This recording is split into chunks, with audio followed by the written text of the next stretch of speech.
না সিরিয়াস থাকলে হবে, কারণ এখনো বলছি 8-10 জন মনে হয় প্রায় ওয়েটিং এ আছে যাদের আমি নিতে পারিনি।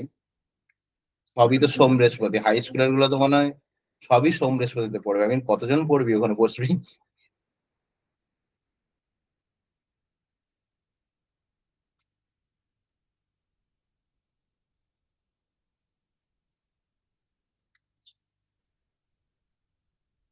আচ্ছা শুরু করি। আপাতত সিলেবাসটা পড়াতে পড়াতেই বলবো। আর বই বই পেয়েছিস না পাসনি কেউ? রায় মার্টিনের বইটা পেয়েছিস দোকানে? হুম। দোকানে খোঁজ করি, নালে আমাকে বল, আমি শেষে নাম নিয়ে নিচ্ছি, এনে দেবে, বেকার বুঝতে হবে না। কারণ এমসিকিউ ফরম্যাটের ঠিকঠাক বই আমার ওটাই মনে হয়েছে। বই সবই আছে, সবগুলোই ভালো। সেই তো ছায়া পায় কিনে পড়বি না। আগে দেখে নিয়েছি তোদের অবস্থা, এখানে তাও একটু টেবিল টেবিল করে করা আছে, নাকি বলো অঙ্কিতা? আগের বারে বইগুলো তো নতুনই আছে, বেচে দিলে লোক আবার কিনে নেবে নাকি?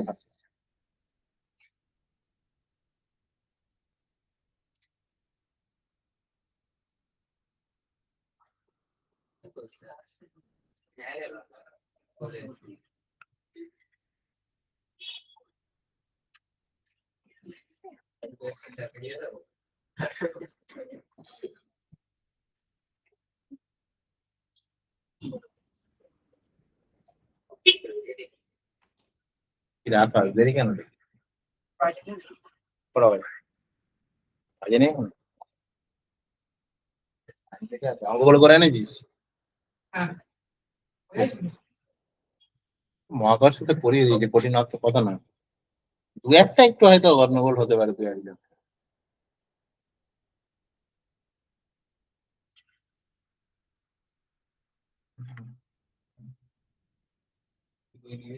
আচ্ছা, আপাতত অঙ্কগুলো থেকেই আসি। যারা করিসনি, পিডিএফটা গ্রুপে দেওয়া আছে। মহাকর্ষে একই টাইপের অঙ্কগুলো করিয়েছিলাম, তাই আমি অঙ্কগুলো দিয়েছিলাম। আবার আমি বুঝিয়ে বলে দিচ্ছি, যার যেটা হয়নি অবশ্যই বলবি আমাকে, না বললে ধরে নেবো হয়ে গেছে। কোশ্চেন নাম্বার 1, কে কে করেছিস আগে শুনে উত্তর কত এসছে? কোশ্চেন নাম্বার 1,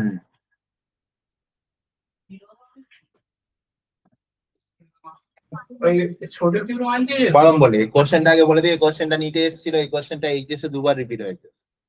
পুরোনো সিলেবাসে সেম কোশ্চেন দুবার রিপিট হয়েছে, মানে এর কতটা পপুলারিটি বুঝতে পারছিস। এবার আছে কোশ্চেনে।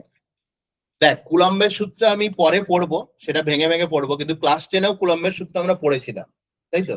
এটুকু আমাদের জানা যে F equal to K into Q square by R square. এটা আমরা সবাই জানি ক্লাস 10-এর নলেজ অনুযায়ী। এটুকু নলেজ থাকলেই হবে, বাদ বাকি মহাকর্ষের মতোই ভেঙে বলছি। প্রথম দেখ আমাকে কি বলেছে, স্মল কিউ এর মান কত হলে সিস্টেমটি সাম্যাবস্থায় থাকবে। সবার আগে বল, সাম্যাবস্থার মানে কি? মোট বল শূন্য। সাম্যাবস্থা মানে মোট বল শূন্য, তার মানে কিউ এর উপর মোট বল শূন্য। তাহলে উল্টো দিক থেকে বলা যেতে পারে প্রত্যেকটা আধান স্থির। কারণ আধানের উপর বল প্রযুক্ত হলে তবে তো গতিশীল হবে। আধান কেন, যে কোনো বস্তুর উপরও তাই হয়, যে কোনো একটা বস্তুর উপর বল প্রযুক্ত হলে তবে সে গতিশীল হয়। তাহলে সাম্যাবস্থায় আছে মানে কি, সবাই স্থির আছে। এবার গন্ডগোলটা কোথায় হয় সেটাই আমি আগে আসি, তারপরে মেন জায়গায় যাচ্ছি, অঙ্কটা কষেই যাচ্ছি।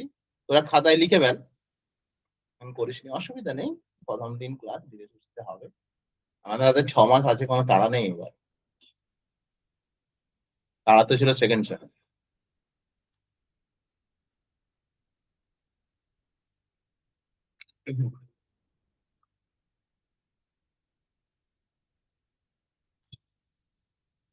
জানি তোরা, পিডিএফটা তো ছিলই, জাস্ট দুদিকে দুটো ক্যাপিটাল কিউ, মাঝখানে স্মল কিউ।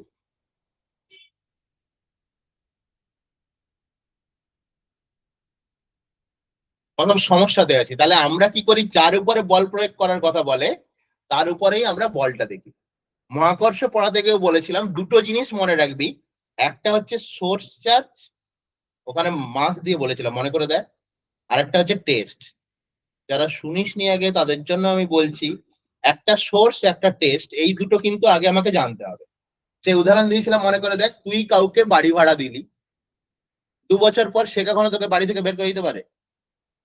যদি বাড়ি থেকে কেউ বেরোয় তাহলে ভাড়াটিয়াই বেরোবে, মালিক নয়। তাহলে এখানে সোর্স কে? মালিক।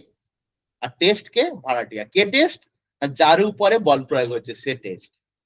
তাহলে আমাকে বল এখানে টেস্ট কে? এখানে টেস্ট তাহলে কে? কিউ। এর উপরেই তো বল প্রয়োগ করছে। কারা বল প্রয়োগ করছে? এ বল প্রয়োগ করছে, এ বল প্রয়োগ করছে, তবে তো সাম্যাবস্থায় থাকবে। তাহলে এটা টেস্ট, এই দুজন সোর্স। তাহলে প্রথম আমি এই আধানটা এই আধানের উপর কত বল প্রয়োগ করবো। তাহলে আগে বল এও ধনাত্মক আধান, এও ধনাত্মক আধান। তাহলে ধনাত্মক আধান আকর্ষণ করে না বিকর্ষণ করে? বিকর্ষণ। তাহলে পরিষ্কার কথা, হয় কাছে টেনে নেবে নাহলে দূরে ঠেলে দেবে। তাহলে এখানে কি করবে বল? দূরে ঠেলে দেবে, বিকর্ষণ। তাহলে এই আধানটা একে বিকর্ষণ করবে, তাহলে এর গতি কোন দিকে বল প্রয়োগ হচ্ছে? এইদিকে। এ একে বিকর্ষণ করছে, বল কোন দিকে প্রয়োগ হচ্ছে? এদিকে। একইভাবে এই আধানটা একে বিকর্ষণ করবে, তাহলে বল প্রয়োগ কোন দিকে হবে? এই দিকে। তাহলে মোট বল শূন্য, এটা ওকে। এবার যদি ইকুয়েশনে যাই, দেখ কার কার কোথায় সমস্যা হয়েছে এবার বেরোবে। যদি এইটার জন্য ইকুয়েশন লিখি এফ, আমাকে বল তাহলে কি হবে না, কে ইন্টু দুটো আধান কি কি, small Q capital Q by R by 2 এর হোল স্কয়ার, তাই তো? ওকে। আমি যদি ডিরেকশন দিয়ে কথা বলি, আমি ডিরেকশন বসিয়ে দিচ্ছি, তাহলে এ বি সি। তাহলে এই বলের ডিরেকশন কোন দিকে হবে আমাকে বল? এ থেকে সি এর দিকে। বা কেউ দিতে পারিস বি থেকে সি এর দিকে, কোনো অসুবিধা নেই। হয় এ থেকে সি, না হলে বি থেকে সি। দেখ এই পর্যন্ত বোঝা গেছে কিনা, ক্লিয়ার তো? দুটোই দিতে পারিস, এসি বা বিসি, দুটো একই ডিরেকশন বোঝায়। তাহলে আমি যেহেতু ভেক্টর কোয়ান্টিটি ফোর্স, তাহলে সবসময় ডিরেকশনটা বসিয়ে রাখবো। কতগুলো জিনিস প্রথম থেকে অভ্যাস করতে হবে, তাহলে এই অঙ্কগুলো তবেই তুই কমফোর্টেবল ভাবে করতে পারবি। ক্লিয়ার? তাহলে দ্বিতীয় বলটা কত হবে বল আমাকে? একই মানটা তো একই হবে, যেখানে যার অসুবিধা হবে বলবি। তাহলে কে, দুটো বল চার্জ কে কে, ক্যাপিটাল কিউ স্মল কিউ। তাহলে capital Q small Q by R by 2 এর হোল স্কয়ার। দিক কোন দিকে বল? এইদিকে। তাহলে সি এ। সমস্যা তো এবার, কেন সমস্যা? কারণ দুটো বল উল্টো দিকে গেছে। তাহলে তুই যদি দুটোকে লিখিস তাহলে কি হবে বল? F1 মাইনাস F2 সমান 0। দুটো বিপরীত দিকে তো, তার মানে কি F1 সমান F2। এটা যদি বসিয়ে দিস, দুজনের মান তো সমান, দুদিকেই তো কাটাকুটি হয়ে যাবে, এটা সলিউশন হবে? মানে আমি কখনো সলিউশন করতে পারি x equal to x, y equal to y? Solution করা সম্ভব নয়। দুটো মানই সমান। তার মানে প্রথম এসেছিল 2019 সালে এইচএসে, সেই বছর কিন্তু অনেক ছেলে পুলে পরীক্ষার হলে মাথায় আসেই। তার আগে নিটের কোশ্চেন ছিল এটা। তো বেসিক্যালি এই দুটো যদি সমান হয়, তাহলে এই দুটোকে সমান করে তুই কখনো কিন্তু সলভ করতে পারবি না। আগে আমি অসুবিধাটা কোথায় সেটা বলছি। তার মানে মিডিলে ব্যালেন্স করলে এই অঙ্কটা হবে না। তাহলে আমার রাস্তা কি? সাম্যাবস্থা মানে সবাই তো স্থির, তাহলে মাঝেরটাও যখন স্থির, দুটো ধারেও তো স্থির আছে আধান, তাহলে তুই এই সাম্যাবস্থাটা যে কোনো একটা কর্নারে দেয়।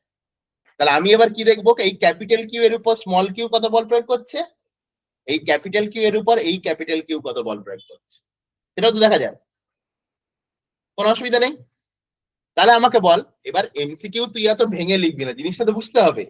তাহলে এই দুটোর মধ্যে বল কত?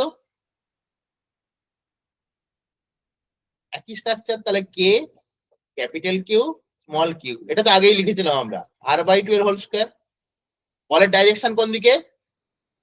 এর উপরে বল প্রয়োগ হচ্ছে, সেটা ভুল নয়। তাহলে এটা টেস্ট, যার উপরে বল প্রয়োগ সে টেস্ট, হয় সে দূরে যাবে না হয় সে কাছে আসবে। তাহলে আলটিমেট এ দূরে যাবে, তাহলে ডাইরেকশন কোন দিকে? এদিকে। ক্লিয়ার? এই দুজনের মধ্যেও যখন বল প্রয়োগ হচ্ছে দেখ, তখনও তো এ দূরে যাবে, তাহলে দুটো একই দিকে হয়ে যাচ্ছে বল। কিন্তু দ্বিতীয় বলটা কত? তার মানে এই দুজনের মধ্যে যে বলটা, সেটা কত হবে? এফ সমান কে ক্যাপিটাল কিউ স্কয়ার পাই আর স্কয়ার, কিন্তু দুটো একই দিকে, তাহলে এখানে ইকুয়েশন কি হবে, f1 plus f2 equal to 0। এবার তুই বসিয়ে দে দেখি f1 এর মান কত, এইটা, f2 কোনটা, এটা। এবার যখনই ওটা উল্টো দিকে নিয়ে যাবি তখন একটা মাইনাস সাইন আসবে। এবার তুই ক্যালকুলেট কর, স্মল কিউটা পেয়ে যাবে। এর অ্যান্সার হবে মাইনাস ক্যাপিটাল কিউ বাই 4। উত্তর মুখস্থ থেকে যাবে পরে গিয়ে, কিন্তু জিনিসটা বুঝতে হবে, এটা হচ্ছে বড় কথা। কি অরণ্য, বুঝতে পেরেছিস না পারিসনি? হ্যাঁ, না পারলে বল, কোনো অসুবিধা নেই, আমাকে বল, আমি আবারও বলবো।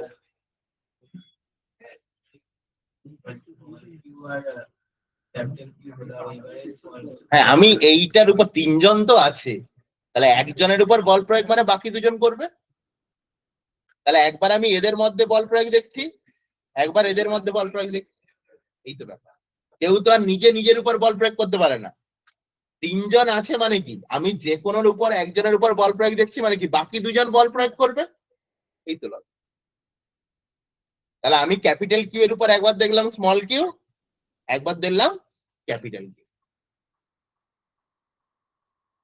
এবার টার্মগুলোকে বসিয়ে যায়, দিলেই তো হলো।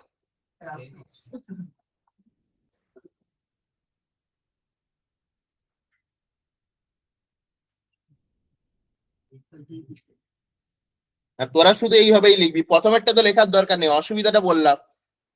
তাহলে এ বিন্দুতে ক্যাপিটাল কিউ চার্জের উপর স্মল কিউ দ্বারা প্রযুক্ত বল, আরেকবার ক্যাপিটাল কিউ চার্জের উপর ক্যাপিটাল কিউ দ্বারা প্রযুক্ত বল।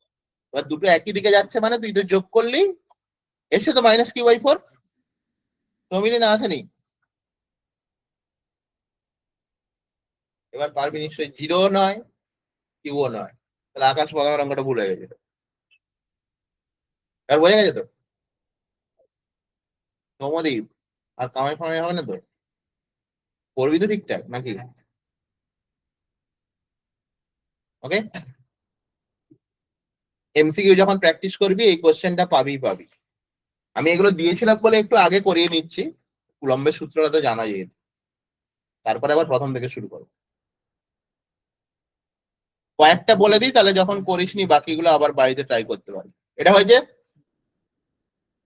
এবার দেখ, এটা যদি হয়ে যায়, যারা একদম দেখিসনি আজকে বাড়িতে গিয়ে নিশ্চয়ই ট্রাই করতে পারবি, প্রথমেরটা বুঝে গেলে। এই 2 নম্বরটা তাহলে নিজেরা ট্রাই কর, যারা করিসনি। একই কোশ্চেন বলা আছে, তাহলে বলছি এখানে কিন্তু সমস্যা নেই। এখানে দেখ, কিউ এর উপর মোট বল শূন্য হলে এইটার উপর মোট বলে শূন্য বলেছে, তাহলে আমি আগের মতনই করবো, এই দুজনের মধ্যে বল আর এই দুজনের মধ্যে বল, দুটোই একই দিকে হবে। দেখ দুজনে প্লাস আছে তো, তাহলে এও একে কি করবে, বিকর্ষণ করবে, এও একে বিকর্ষণ করবে। সেই f1 plus f2 equal to কত হবে, 0। সেখান থেকে তুই বের করে নিবি কিউ এর মান।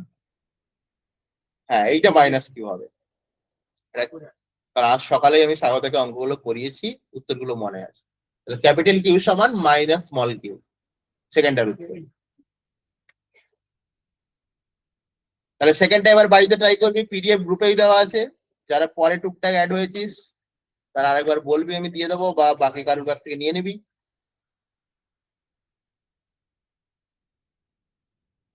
তা 2 নম্বরটা আর করাচ্ছি না, 3 নম্বরে আছে। 3 নম্বরটা করেছিস, এটা তো করে ফেলার কথা। কত এসছে উত্তর, √3k³ করেছিস? তো মহাকর্ষে পুরোটাই ছিল, কিন্তু বলের ডিরেকশন গুলো ক্লিয়ার করবি। এখানে কিন্তু আশা করি ডিরেকশন দিয়েছিস কি, তাহলে সমস্যা হবে। আমি কি বলেছি বল, আমি ছবিটা খালি ক্লিয়ার করছি। দেখ, এ বিন্দুতে কিউ আধান আছে, এর উপর বল প্রযুক্ত বলেছে, তাহলে আমার সঙ্গে সঙ্গে রিপিট কর, জিনিসগুলো বুঝে গেলে বাড়িতেও করতে পারবি। তাহলে এই আধানটা এই আধানের উপর কি করবে বল, আকর্ষণ না বিকর্ষণ? বিকর্ষণ। তাহলে বিকর্ষণ মানে তো দূরে চলে যাবে, তাহলে বলটা কোন দিকে, f1। সবসময় ছবিটা পরিষ্কার করে আনবি, এও ধনাত্মক আধান এও ধনাত্মক আধান, আবার কি হবে বল, বিকর্ষণ। তাহলে এই বলটা কোন দিকে যাবে, এইদিকে। তাহলে এই দুটো বলের মধ্যবর্তী কোণ কত, 60 ডিগ্রি, কারণ ছিল সমবাহু ত্রিভুজ। প্রত্যেকটা এ করে এক ভেক্টরের ফর্মে বসাতে পারিস, বা আমি একটা শর্ট ফর্ম শিখিয়ে দিয়েছিলাম, এফ টোটাল সমান 2f cos theta by 2 short formula লিখে দিয়েছিলাম মহাকর্ষ পড়ানোর সময়। f টোটাল সমান 2f cos theta by 2, কারণ এমসিকিউ তে হ্যাঁ যদি বলগুলো এখানে সেমই আছে তো, f গুলো তো সেম, তাহলে f সমান আমার কত, k q square by a square. এবার 60 মানে কত, cos 30 হয়ে যাবে, √3/2 বসিয়ে দিয়ে অঙ্ক হয়ে যাবে। এবার যদি আমি শর্ট ফর্মুলা ভুলে গেছি, কি যায় আসে, আমি ভেক্টরের রেজাল্ট্যান্টে বসিয়ে দেবো। সেই একই ফর্মুলা কি ছিল বল, a square plus b square plus 2ab cos theta তার রুট, এখানেও বসিয়ে দিয়ে একই হবে। এই a আর b সবাই তো f হয়ে যাবে, তাহলে এখানে কি হবে, f square plus f square plus 2f square cos 60, আর এখানে এখন বসাচ্ছি 30 হচ্ছে। ওকে, তাহলে এটার উত্তর আসবে √3 × f, আর f এর ভ্যালু তো তুই এখানে বসিয়ে দিবি। যারা করিসনি কিন্তু অবশ্যই বাড়িতে গিয়ে করবি, আমি বলে দিচ্ছি।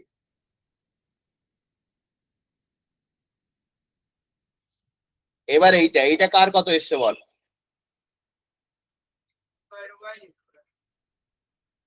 কে q square by a square, একদমই ঠিক করেছিস। কিভাবে করেছিস সেটা জানবো, বাকিরা বল। প্রথম কথা, ডাইরেকশন নিসনি বলে খুঁজে পাসনি, এবার এখনই বসে ডাইরেকশন গুলো বসা। আমি এটার উপর বল প্রয়োগ করছি, দেখ ভালো করে, বারবার বলছি যতক্ষণ না ডাইরেকশন বুঝবি, তুই এই ফর্মুলা বসিয়ে অঙ্ক করলে একটা অঙ্ক পারবি তো দুটো পারবি না। ডাইরেকশন বোঝাটা বড় কথা, যে ডাইরেকশন বুঝে গেছে এই অঙ্ক কারুর আটকায় না একটা। তাহলে আমাকে বল, কিউ আধানের উপর এর দ্বারা প্রযুক্ত বল কত, আকর্ষণ না বিকর্ষণ, আগে পরিষ্কার কথা, বিকর্ষণ। তাহলে বল কোন দিকে হবে, এই দিকে, শুধু ছবি আঁকা। এর উপরে এ বল প্রয়োগ করবে, এর ঋণাত্মক এ ধনাত্মক, তাহলে কি হবে, আকর্ষণ না বিকর্ষণ, আকর্ষণ। তাহলে সেই বলছি সবসময় ভাড়াটিয়া গতিশীল হবে, তাহলে এ গতিশীল হবে, তাহলে আকর্ষণ হয় কোন দিকে যাবে, এদের মধ্যবর্তী কোণ 120 ডিগ্রি, উল্টা এখানে হয়েছে, এখানেও 60 ডিগ্রি বসাতে গেছিস, সমস্যা, ওই জন্য উত্তর মিলেনি। এখানে দুটো বলের মধ্যবর্তী কোণ কত, 120, ওই জন্য বলের ডাইরেকশনটা জানা খুব জরুরি। তাহলে 120 ডিগ্রি জেনে যাওয়া মানে কি, তুই এবার বসিয়ে দে, 2f cos থিটা বাই 2 মানে cos 60 হয়ে যাবে, cos 60 এর ভ্যালু হাফ, তাহলে f টোটাল সমান f হচ্ছে তো, দেখ f মানে কত, k কিউ স্কয়ার বাই a স্কয়ার, ঝামেলা শেষ। বোঝা গেছে তো নাকি, প্রথম কটা দিন অন্তত একটু পড়াশোনায় মন দাও।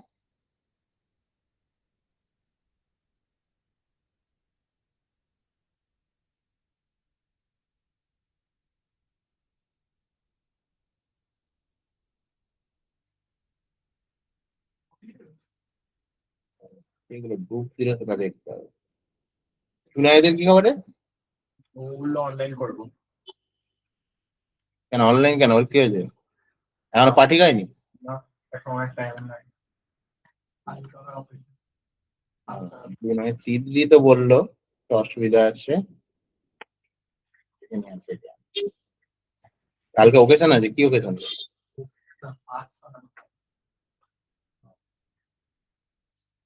আমার ফোন ছেলেটা একটু দেরি হবে আসতে বললাম, এগুলো ডুব মারবে বের করে দেবো, কারণ প্রচুর জন পড়তে আসবে, জায়গা পাচ্ছে না।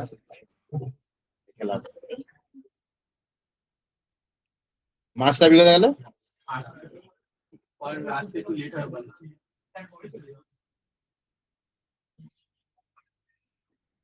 রিম্পা, রিম্পা এসছিস?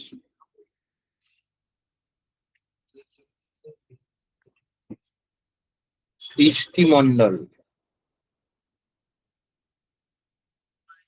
আছে নতুন গ্রুপে, এরকম এক থেকে লাভ নেই। স্বস্তিকা দাস, কে তুই?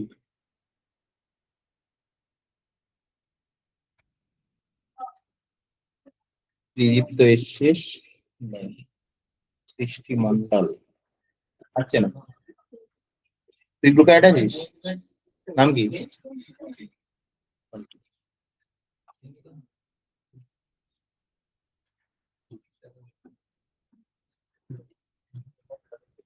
12 ফাঁকি মারবি তো এখানে আসা যাবে।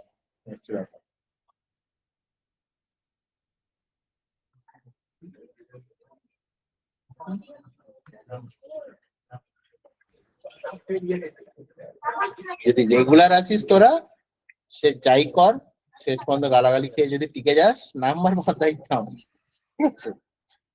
কিন্তু আদিল যেমন আর কি গালাগালি খেয়ে টিকে থাকে, আদিল তোর ভরসায় চলছে দোকান। এবার 5-এরটা, এবারেও তাহলে 30 তো নাকি আদিল? আদিল তোর ভরসাতেই ওর দিন চলছে। আদিল তো আবার বন্ধু পেয়ে তো ওই বাজে চলে গেল, সোহম। টাইটেলটা জানি না, যাই হোক।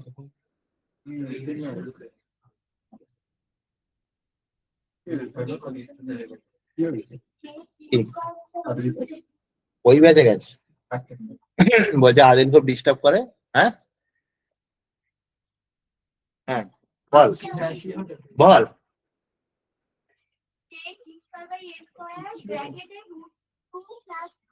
এই অঙ্কটাও তো করে দিয়েছি, ওখানে এম দিয়েছিল, তাই তো? সেম অঙ্ক মহাকর্ষে করানো ছিল, করেছিস তো? এটা করিসনি, এখন কর। যারা নতুন আছিস কর, অসুবিধা নেই। প্রথম ডাইরেকশন গুলো লেখ। এ বিন্দুতে মোট বল, তাহলে কার উপর প্রযুক্ত বল? বারবার বলছি স্টেপ বাই স্টেপ, এর উপরে প্রযুক্ত বল। তাহলে কজন বল প্রয়োগ করবে? 3 জন। প্রথম এই কিউটা, তাহলে বল এদের মধ্যে আকর্ষণ না বিকর্ষণ? বিকর্ষণ, তাহলে এইদিকে যাবে, ছবি পরিষ্কার করে আঁকতে হবে। এদের মধ্যে আকর্ষণ না বিকর্ষণ? বিকর্ষণ, তাহলে কোন দিকে হবে? এইদিকে। তাহলে এটা F2। আচ্ছা, F1 F2 এর মানগুলো কত? এখানে তো আমাকে ভাষা দিয়ে দিয়ে লিখতে হচ্ছে না, কিন্তু আমাকে পাশাপাশি অবশ্যই লিখতে হবে। তাহলে F1 সমান F2 সমান কত? K q square by a square. আমি বাহুর দৈর্ঘ্য গুলো সব এই নিতে বলেছিলাম। ওকে, এবার এরা দুজন কত কোণ করে আছে? 90 ডিগ্রি। তাহলে এদের লব্ধি কি হয়? Root of A square plus B square, বা যাকে আমরা বলি √2a। ভেক্টরের ফর্মেই বসা। তাহলে রেজাল্টেন্টটা কত হয়ে যাবে? √2 ইন্টু, মানে এটা ইকুয়াল টু এফ লিখে দে। তাহলে √2 ইন্টু এফ। যার ভেক্টর অতটা অভ্যাস নেই, ভেঙে ভেঙে বসা, কোনো অসুবিধা নেই, ওই ফর্মুলা একটাই। তাহলে কি হবে? এই বলটাকে কত ধরেছি? এফ। তাহলে তখন ফর্মুলা কি হবে? Root of F square plus F square plus 2f square cos 90। cos 90 এর ভ্যালু তো 0, তাহলে এটা 0 হয়ে গেল। তাহলে কত থাকছে? 2f স্কোয়ার মানে কত? √2a। তাহলে ওই দুটো বলের লব্ধি হয়ে গেল √2a। তার ডাইরেকশন কোন দিকে সেটা আমি দিয়ে রেখেছি। এবার দেখ, এটাকে আমি নাম দিয়ে দিই, ধর এটা কত দিলাম আমি? F3। ওকে, এখন আবার একটা বল বের করতে বাকি আছে, কোনটা? এদের মধ্যে বল। এদের মধ্যে দূরত্ব কত বল দেখি? একটা বর্গক্ষেত্রের কর্ণের মান কত? √2a। তাহলে এই বলটা কত আসবে? না কে কিউ স্কোয়ার বাই √2 এর হোল স্কোয়ার, তাই তো? তাহলে এইটাকে যদি আরেকটু সিম্পলিফাই করে লিখিস, তুই ভালো করে দেখ, এটা কিন্তু এফ, তাহলে এটা তো f/2 হবে। ভালো করে দেখ, ধীরে সুস্থে, তাড়াহুড়োর কিছু নেই, কারণ নিচে একটা 2 আসছে এখানে। দেখ, k q square by 2a square হচ্ছে, √2 এর হোল স্কোয়ার মানে কত? 2a square. তাহলে k q square by a square মানে তো এফ এখানে ধরে রেখেছি আমি, তাহলে ওটা কত? f/2। এবার ডাইরেকশন বল, বারবার বলছি ডাইরেকশন না বুঝতে পারলে কিন্তু সর্বনাশ আছে। কে টেস্ট, এখানে এ টেস্ট, এ সোর্স, তাহলে একে কি করবে বল? বিকর্ষণই করবে তো।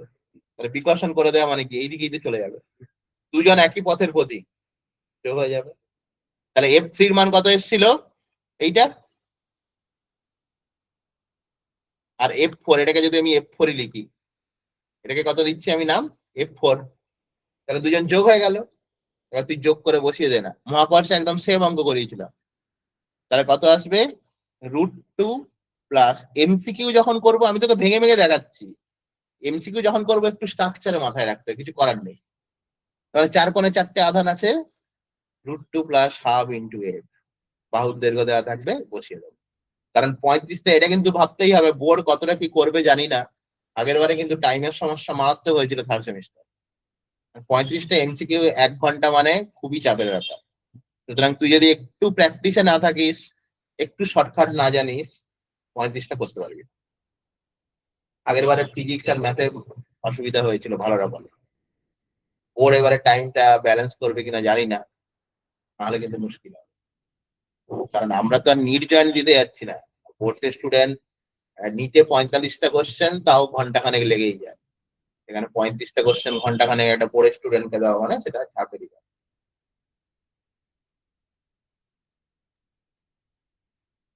বরং সেকেন্ড সেমিস্টারে গল্প করে কেটে যাবে 2 ঘন্টা, তাই না? সময় বেঁচে যাওয়ার কথা।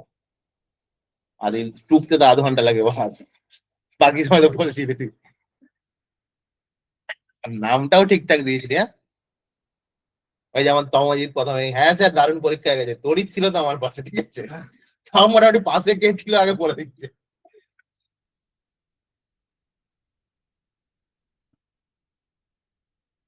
আর তড়িৎ যে ঠিকঠাক করেছে তুই জানিস, ওই না ঠিকঠাক করেছি, কতটা ভরসা করে। এটা এসছে, তাহলে কত অ্যান্সার হলো ফাইনালি? এসছে সবার √2 + ½ × f। এবার 60টায় যাই। মধুমিতা একটা অঙ্ক করে আনিস, এগুলো করে নিয়েছিস? কোনটা বলিসনি তো? কোনটা করেছিলি? এটা করেছিলি?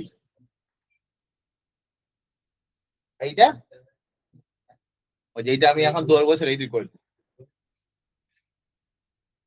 নতুন যারা এসছিস বোঝা যাচ্ছে? কোথাও সমস্যা থাকলে কিন্তু বলবি, বুঝতে পারছিস তো?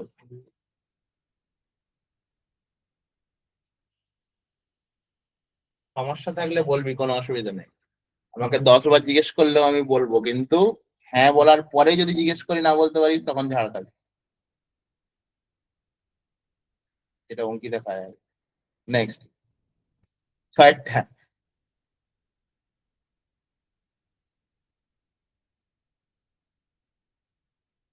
দেখ, 5-এরটা করে দিয়েছি মানে 6টা এবার বাড়িতে করতে পারবি তো, আশা করবো। শুধু পার্থক্য হবে কি, আগেই বলে দিই, এখানে মাইনাস আছে তো। এই যে শেষেরটা যে করলি, বলটা উল্টো দিকে চলে যাবে। তার মানে একটা যাবে, এদের লব্ধিটা যাবে এদিকে, আর এই বলটা চলে যাবে কি, আকর্ষণ করবে। তাহলে এইটা শুধু যোগের জায়গায় বিয়োগ হয়ে যাবে। এই যে লিখেছি না, না যে মাইনাস, এটা প্লাস, সরি প্লাস ছিল মাইনাস হয়ে যাবে, বাদ বাকি একই। ওকে, 6টা বাড়িতে নিজেরা করবি। পিডিএফটা তো দেওয়াই আছে, এখনই লিখতে হবে, কথা নেই। আদিল তো খুলেই দেখে, বুঝলি? কটা করেছিস? জুনায়েদ করেছিস অঙ্কগুলো?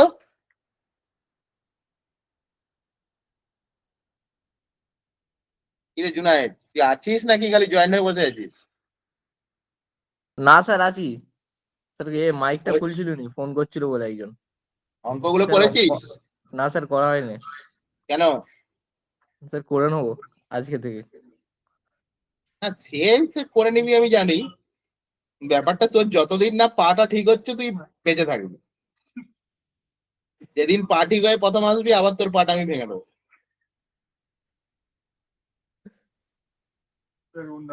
পরীক্ষা কেমন দিয়েছিস?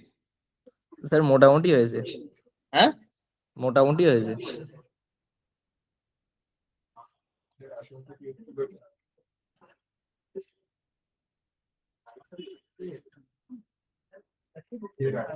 আচ্ছা, ত্রিভুজের অঙ্কগুলো করেছে বললো মধুমিতা। দেখ ত্রিভুজে এবারে যাই। হ্যাঁ, তুই সেটা বলিসনি তো। এবার ত্রিভুজের গুলো করেছিস, কারণ এগুলো কি দোষ করলো? হ্যাঁ, না, সে তো ল্যামি দিয়ে তো হয়, কিন্তু আমি যদি ল্যামি নাও জানি, অঙ্ক করতে পারবো না? সিম্পল করি না, ল্যামি কতজন সব ভুলে গেছে ল্যামি। আমি ল্যামি ছাড়াও তো করতে পারি। বারবার বলেছি একদম বেসিক ক্লিয়ার করে কর। তড়িৎ করেছিস এটা? কেন? আমার পরিষ্কার করতে হবে।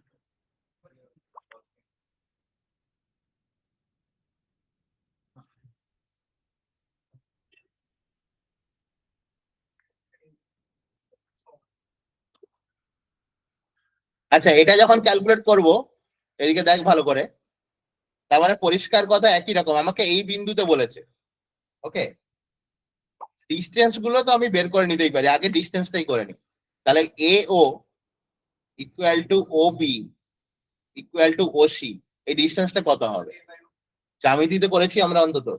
এই মধ্যমার ছেদবিন্দু কত অনুপাতে ছেদ করে? 2:1, মনে পড়ে? তাহলে এইটা 2, এটা 1, তাহলে ভগ্নাংশের অনুপাতে এটা কত বল? 2/3। এদিকটা কত হবে? 1/3। উচ্চতা কত হয়? √3a/2, তাহলে এই √3a/2 এর 2/3, তাই না? তাহলে আলটিমেট কত আসছে দেখ, a/√3। তাহলে এই দূরত্ব গুলো হয়ে যাবে কত? a/√3। আগে এটা বের করে নেয়, তারপরে তো ব্যাপারটা সোজা হয়ে যাবে। তাহলে এটা সমান আর লিখে রাখি, আমি শেষে গিয়ে ভ্যালু বসাবো, কি যায় আসে। এই দূরত্ব গুলোকে আমি লিখলাম আর,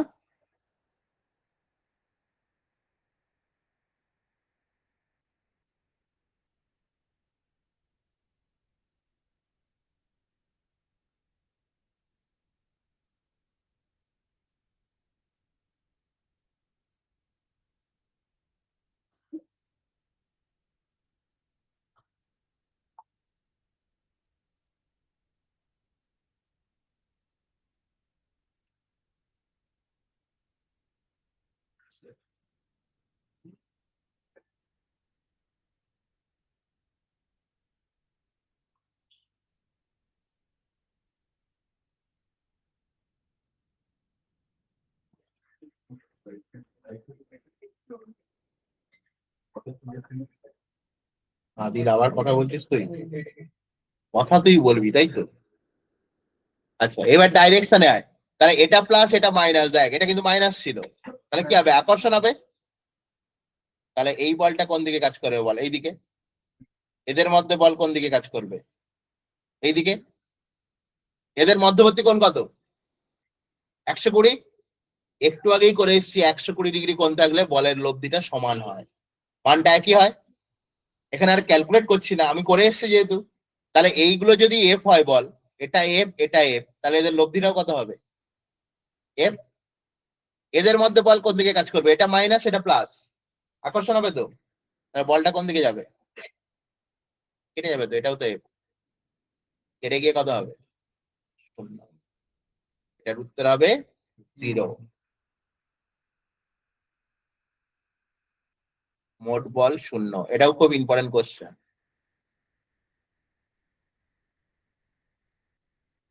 একটু ভেবে চিন্তে করতে হবে, একদম মারাত্মক বুদ্ধি লাগে না ফিজিক্স পড়তে গিয়ে, থাকলেই হবে। যে বুদ্ধি নিয়ে মোটামুটি হেঁটে চলে এই পর্যন্ত পড়তে আসতে পারছিস, ওই বুদ্ধিটাই কাজ। নাকি বলো অঙ্কিতা? তুই আবার সাইকেল চালিয়ে এসছিস, এত বুদ্ধি, কত বুদ্ধি তো।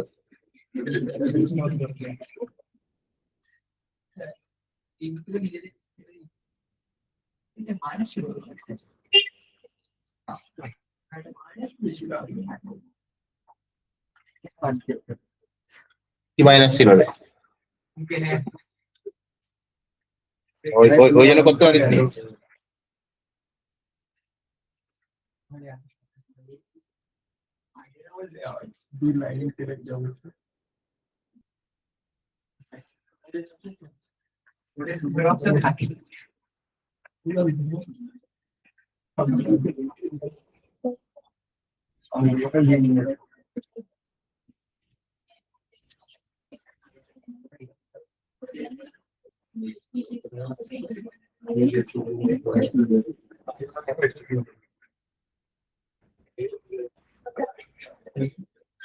তাহলে এই অঙ্কটা এবার নিজেরা পারবো, দেখা যাক।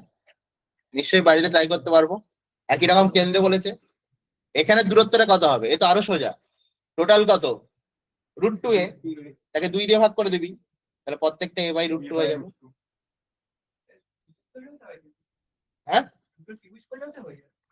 আরে প্রথম কথা, তুই যেমন বুঝেছিস বোঝ, আমাকে যখন সবাইকে বোঝাতে হবে তখন আমাকে নর্মাল হইতেই বোঝাতে হবে। আর আমি যদি ওইভাবে ভেঙে বোঝাই, আপজন বুঝবে না, ঠিক আছে? নিজে বোঝা আর পড়ানোর মধ্যে পার্থক্য থাকে অনেকটা। আলটিমেট একটা ওয়েতে করলে আমার কি দরকার প্রত্যেকটা আলাদা করে? একটা ওয়েতেই যাবো না? আকর্ষণ বিকর্ষণ দেখলেই তো হয়ে যাচ্ছে পুরোটা। এবং এখানেও তো এটা তারা নিজেরাই কর বাড়িতে পাবো, বলে দিলাম, আশা করি আবার হয়ে যাবে। দেখ আমরা মোটামুটি স্থির শুরু করার আগেই অনেক কিছু করে ফেললাম, তাই না? অঙ্ক করে ফেললি, স্থির শুরু হয়নি, আর কি দরকার। এবার যাই এটা, এটা মানে ভয় কেউ হাত দেয়নি, বুঝেছিস? অর্ধেক জন তো সোজা জিনিসটা ভয়ে হাত দেয়নি, বলছে না এটা ছেড়ে দিই, এটা সব থেকে সোজা। কোনটা? এটা জিরো হবে, ওইদিকে মাইনাস দিয়েছি না, ও সরি, তাহলে এ মানে ভুলে, ও মাইনাস থাকলে তাহলে ঠিক আছে, ও ঠিকই বলেছে, সবগুলো কিউ থাকলে জিরো হতো। দেখো এটা মাইনাস কিউ আছে, তার মানে একটা থেকে যাবে, ও ঠিকই বলেছে। দেখ এই ছবিটা ভালো করে দেখ, প্রথম কথা কোশ্চেন যত বড় হয় কোশ্চেন তত সোজা হয়।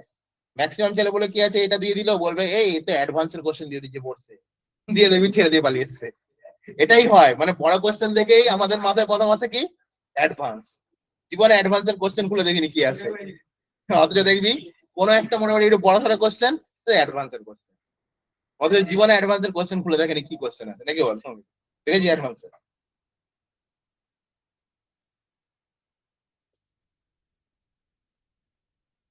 আচ্ছা এবার এদিকে দেখ, এটাও প্লাস এটাও প্লাস, তাহলে এখানে যদি আমি একটা আধার নিই, ধর প্লাস কিউই আছে, ওকে, তাহলে এদের মধ্যে কি হবে বল? বিকর্ষণ। তাহলে এ একে এদিকে ঠেলে দেবে, এ ওকে কি করবে, ওদিকে ঠেলে দেবে, দুজনের টানাটানি দিকে হয়ে যাবে, জিরো হয়ে যাবে। তাহলে এই দুটোর মধ্যে বল শূন্য হয়ে গেল, ছবিতেই উত্তর হয়ে যাবে। একই রকম দেখ এদের মধ্যে টানাটানি করে কত হয়ে যাবে, জিরো হয়ে যাবে। হ্যাঁ এখানে যদি কিউ থাকতো পুরোটা জিরো হয়ে যেত, এটা আমি প্রথমে ভুল করে দেখেছিলাম, এখানে মাইনাস কিউ আছে, মাইনাস কিউ আছে মানে জিনিসটা কি দাঁড়াবে, এদের মধ্যে কি হবে বল, বিকর্ষণ। তাহলে এ একে এদিকে ঠেলবে আর এ একে এদিকে টানবে, তাহলে দুজন একই দিকে চলে গেল, তাহলে দুজনের যোগ হবে। এবার বল এদের মধ্যে বল কত? সবসময় মনে রাখবি একটা ষড়ভুজ, এই যে প্রত্যেকটা না এগুলো সমবাহু ত্রিভুজ, ষড়ভুজের এগুলো প্রত্যেকটা সমবাহু ত্রিভুজ, এগুলো প্রত্যেকটা এ করে হবে, ভেক্টরে আমরা পড়ে গেছিলাম। তাহলে এদের মধ্যে বল কত হচ্ছে, k q square by a square, এদের মধ্যে বল কত, same, k q square by a square.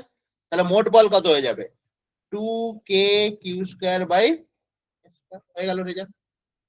তাহলে ওখানে মাইনাস দেওয়া ছিল বলে যোগ হয়ে গেল, প্লাস দেওয়া থাকলে জিরো হয়ে যেত। ক্লিয়ার হয়েছিলি তোরই? আঁকিবাজি হয়ে গেছে তোর।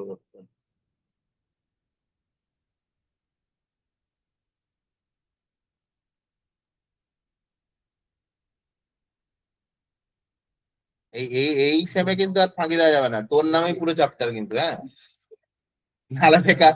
রূপম কিন্তু তোকে সকাল সন্ধ্যা ছাড়বে, মনে রাখ। চিত্তরিদার চলাচল, ঠিক আছে, ওকে যে স্কুলে ধরেছিল না,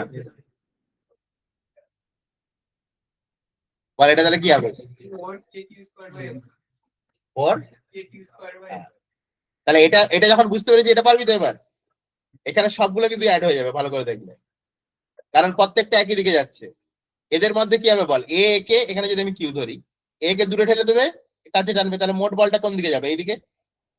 এদের মধ্যে মোট বল কোন দিকে যাবে, এইদিকে। এরা 120 ডিগ্রিতে আছে, তাহলে রেজাল্টেন্ট কোন দিকে যাবে, এইদিকে। আর এদের মধ্যে এটা যোগ হয়ে যাবে, প্রত্যেকটা পার্ট পার্ট করে ভেঙে করতে হবে, একসঙ্গে পুরোটা মাথায় আসবে না। বোঝা গেছে না যায়নি? অঙ্কিতা বুঝেছিস? তো না এমনি গান, যেমন করে ফার্স্ট সেমে গান নাড়তি হচ্ছে, এগুলোই দেওয়া ছিল আপাতত। এবার চলে যাই চ্যাপ্টারে, আমরা একটু যাই। হেডিংটা যেহেতু স্থির তড়িৎ শুরুতেই হবে, অঙ্কগুলোর আগেই হেডিং কর স্থির তড়িৎ। এই চ্যাপ্টার পড়াতে পড়াতেই আমি পুরোটাকে ভাঙবো, ঠিক আছে, পড়ানোর টপিক দিয়ে আমি পুরো থার্ড সেমিস্টার ভাঙবো, সেটাই আসছি। তাহলে প্রথম কথা হচ্ছে এই ইউনিটের হিরোকে, যে কোনো আগেই বলছে যে কোনো সিনেমার হিরো থাকে, এখানে হিরোকে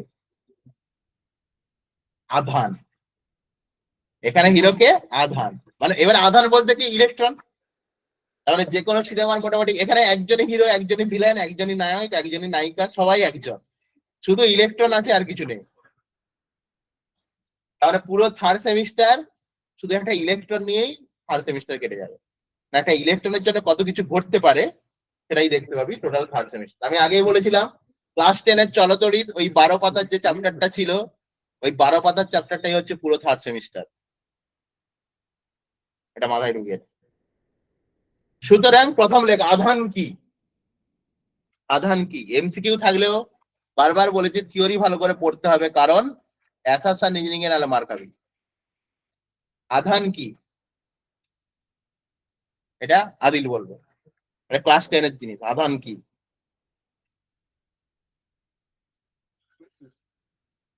ভালো কোশ্চেন তো আমিও জানি, ভালো কোশ্চেন উত্তরটা দে। আধান কি? ওই ইলেকট্রন হ্যাঁ কি মনে নেই তো ছাড়ো। কি বলে নি এখানে কথা হলো বল। বৈশিষ্ট্যের জন্য অন্য বস্তুকে আকর্ষণ বা বিকর্ষণ করে। একদম কম্প্যাক্ট, কেটে দেওয়ার কিছু নেই। আপাতত ওর যা নলেজ এখন পর্যন্ত যা জানি সেখান থেকে এটা কিন্তু বলাই যায়। পারফেক্টলি বলেছে কোন বস্তুর যে বৈশিষ্ট্যের জন্য, যে ধর্মের জন্য আকর্ষণ বা বিকর্ষণ বল অনুভূত হয়। আধান থাকে বলেই তো আকর্ষণ করে বা বিকর্ষণ করে। কেউ নিস্তরিত হলে তাকে আকর্ষণ করবে না, বিকর্ষণ করবে না। এবং এখানে আরেকটু আমরা জুড়ে দেবো, তাহলে লেখ ও যেটা বললাম আমি সেটা ধরেই বলছি, যে বৈশিষ্ট্যের জন্য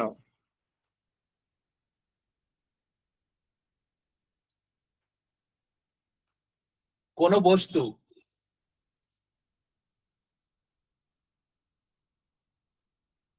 স্থির তড়িৎ আকর্ষণ বল বা বিকর্ষণ বল অনুভব করে।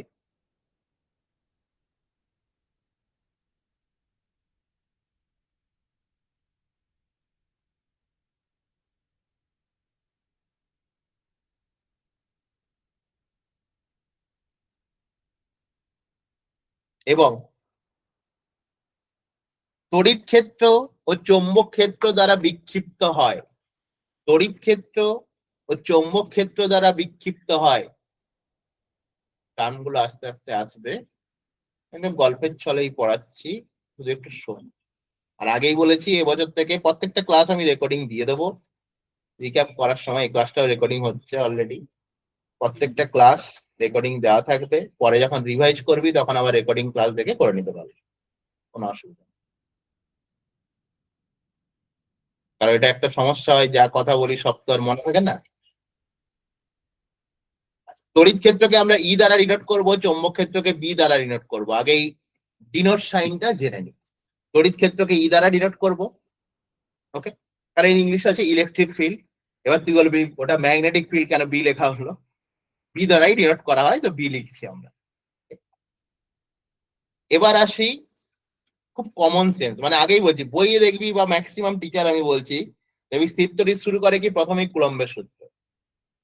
কুলম্বের সূত্র পড়ার আগে বহু কিছু আছে, আজকে হয়তো আমি কুলম্বের সূত্র শুরুই করবো না, হতে পারে। কুলম্বের শুধু এই আধানেই বহু কিছু আছে, কারণ এমসিকিউ যখন পড়তে যাবি এক একটা লাইনের গুরুত্ব আছে, ওখানে গিয়ে খুঁজেই পাবি না কি কোশ্চেন আসছে। ওকে, তাহলে ফার্স্ট আসি, ধর একটা আধান আছে আমার কিউ আধান, জিনিসটা বোঝ। এ হচ্ছে রেস্ট আছে, স্থির আছে। ওকে, 2 নম্বর কন্ডিশন কি হতে পারে না, এই আধানটাই সমবেগে গতিশীল হতে পারে। ভি, ভিটা কি, মানে আমরা তো একমাত্রিক গতিতে পড়েছি, কি কি হতে পারে? স্থির থাকতে পারে, সমবেগে গতিশীল হতে পারে, আর একটা অসমবেগে হতে পারে, মানে ত্বরণ সহ। তাহলে 3 নম্বর কন্ডিশন কি হবে? এরকম গ্যাপ দিয়ে দিয়ে লিখবি, পরে আগে জিনিসটা দেখ। ভি বেগেই গতিশীল হচ্ছে, কিন্তু ভিটা কি, অসম, তার মানে ত্বরণ আছে। এই মানেগুলো আমরা বুঝি। এই যে তোকে 3টে জিনিস লিখে দিলাম না, এই পুরো 3টে জিনিসের উপর বেস করে থার্ড সেমিস্টার। শুরুতেই সিলেবাস লিখে দেবো এরকম ঠিক পক্ষপাতী নয়, টপিকের মধ্যেই সিলেবাস আছে। এবার আসি কিভাবে আসছে। এই যে প্রথম ইউনিট নাম্বার 1 লিখলাম, এই যে চ্যাপ্টারটা এটাই আমরা পড়ছি, এটা কি, স্থির তড়িৎ, কারণ আধান স্থির আছে, তড়িৎ স্থির আছে। এখন তড়িৎ স্থির বসে আছে, তাহলে স্থির তড়িৎ, ঠিক আছে। এই স্থির তড়িতের আন্ডারে 3টে চ্যাপ্টার আছে, সিলেবাসে আসি এবার। প্রথম চ্যাপ্টার আমি একদম বাংলা মিডিয়ামের বই অনুযায়ী বলছি, তড়িৎ ক্ষেত্র। 2 নম্বর হচ্ছে তড়িৎ বিভব। এই দুটোর সঙ্গে মোটামুটি আমরা পরিচিত, অন্তত মহাকর্ষ পড়েছি, কিছুটা পরিচিত। 3 নম্বর চ্যাপ্টার হচ্ছে ধারক ও ধারকত্ব, এটা একদমই নতুন। ধারক ও ধারকত্ব, ক্যাপাসিটার ও ক্যাপাসিট্যান্স, এই 3টে ইউনিট নিয়ে আমাদের আছে 8 নাম্বার। ক্লিয়ার? এবং এটা সব থেকে বড় ইউনিট, বলে রাখি, এটা সব থেকে, মানে তড়িৎ ক্ষেত্রটাই দেখে মনে হবে একটা 8 নম্বরের সিলেবাস পড়ে। সব থেকে বড় ইউনিট এটাই শুরুতে। এবার চলে যাই 2 নম্বর।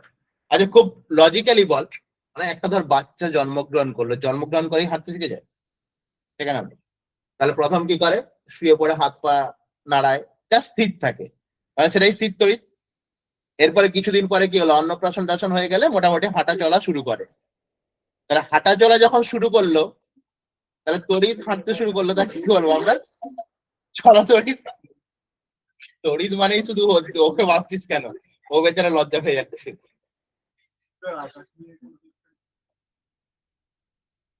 তাহলে এটা কি বল? চলতড়িৎ। চলতড়িতের মধ্যে কি, তার মানে কি, এখন আধান গতিশীল। তাহলে একবার এইখানে ভালো করে দেখ, এইটা স্থির তড়িৎ, এটা কি? চলতড়িৎ। তাহলে আধান গতিশীল, আধান যখনই গতিশীল হলো, সেই চ্যাপ্টারের মধ্যে কি কি আছে আমাদের? আসি, প্রথম আছে ওহমের সূত্র,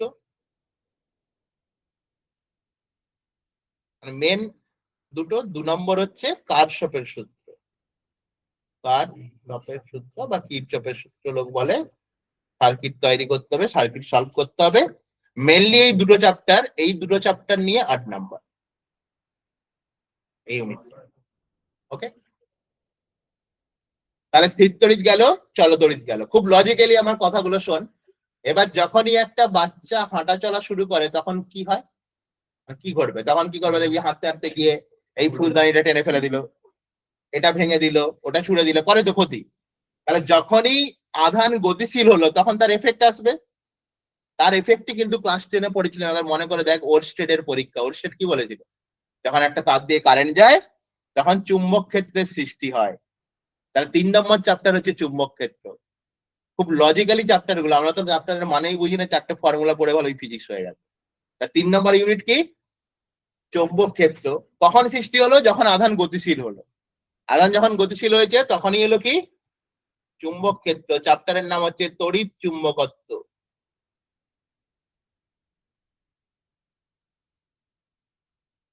তড়িৎ চুম্বকত্ব, এখানেও দুটো পার্ট আছে। বাংলা মিডিয়ামের বইয়ে প্রথমটাকে তড়িৎ চুম্বকত্বই লেখা আছে। 2 নম্বরটা হচ্ছে চৌম্বক ধর্ম। চৌম্বক ধর্ম, এটাও আছে 8 নাম্বার। খুব সুন্দর ডিভাইস, সব 8 করে, কারোর কোনো দুঃখ নেই। এবার দেখ, যখন একটা বাচ্চা এই যে ভাঙাভাঙি শুরু করলো, তখন কি হবে? যখন একটু একটু বড় হবে, এবারে উল্টো এফেক্ট তো পড়বে, মার তো পড়বেই অকারণে জিনিসপত্র ভাঙলে। তাহলে এক্ষেত্রেও তাই হয়। তারপরে একবার ভেবে দেখ, আমরা 10-এ পড়েছিলাম, ওরস্টেড কি বলেছিল? যে কারেন্টের জন্য চৌম্বক ক্ষেত্রের সৃষ্টি হয়। তারপরেই ফ্যারাডে কি বলেছিল? চৌম্বক ক্ষেত্রের জন্য কারেন্টের সৃষ্টি হয়। তাহলে 4 নম্বর ইউনিট হচ্ছে ফ্যারাডের সূত্র, যাকে আমরা বলছি তড়িৎ চুম্বকীয় আবেশ। তাহলে 4 নম্বর ইউনিটে আসছে কি? তড়িৎ চুম্বকীয় আবেশ। তাহলে 4 নম্বরে লেখ তড়িৎ চুম্বকীয় আবেশ। ইংলিশটা খুব সুন্দর, দেখবি, মানে এটা কেন জেনে রাখতে হয়? Electromagnetic induction. বন্ধু বন্ধু কথা, ইএমআই পড়া হয়ে গেছে? তুই বলে কি ইএমআই? স্যার তো আমাকে পড়ায়নি, ইএমআই কোথায়? ঠিক আছে, ইলেকট্রোম্যাগনেটিক ইন্ডাকশন, ইএমআইটা আমরা মোটামুটি পরিচিত নাম, তাই বল আদি?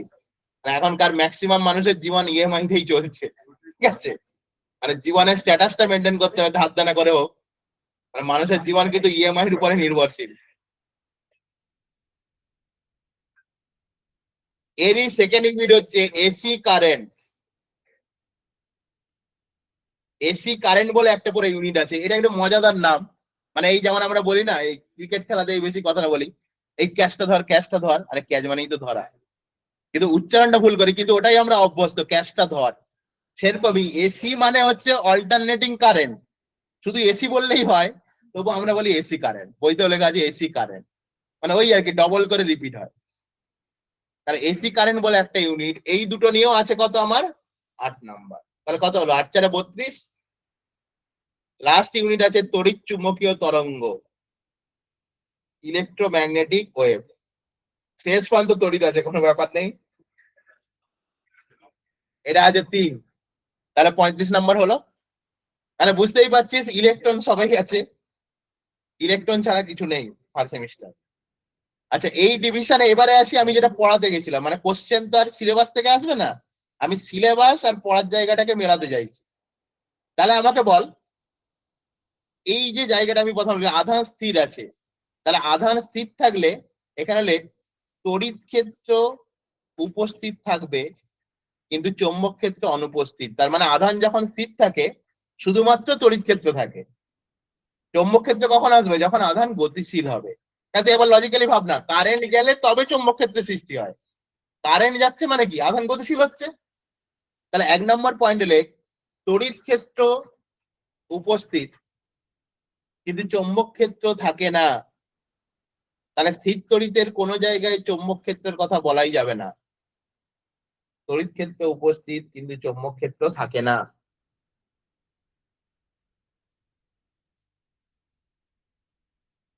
দু নম্বর, যখন সমবেগে গতিশীল হচ্ছে তাহলে কি হবে বল, তড়িৎ ক্ষেত্র চৌম্বক ক্ষেত্র দুটোই থাকবে।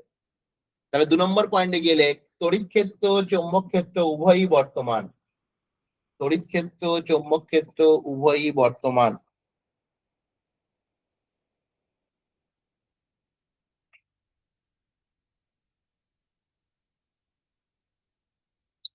তিন নম্বর পয়েন্টে গেলে তড়িৎ ক্ষেত্র ও চৌম্বক ক্ষেত্র উভয়ই বর্তমান,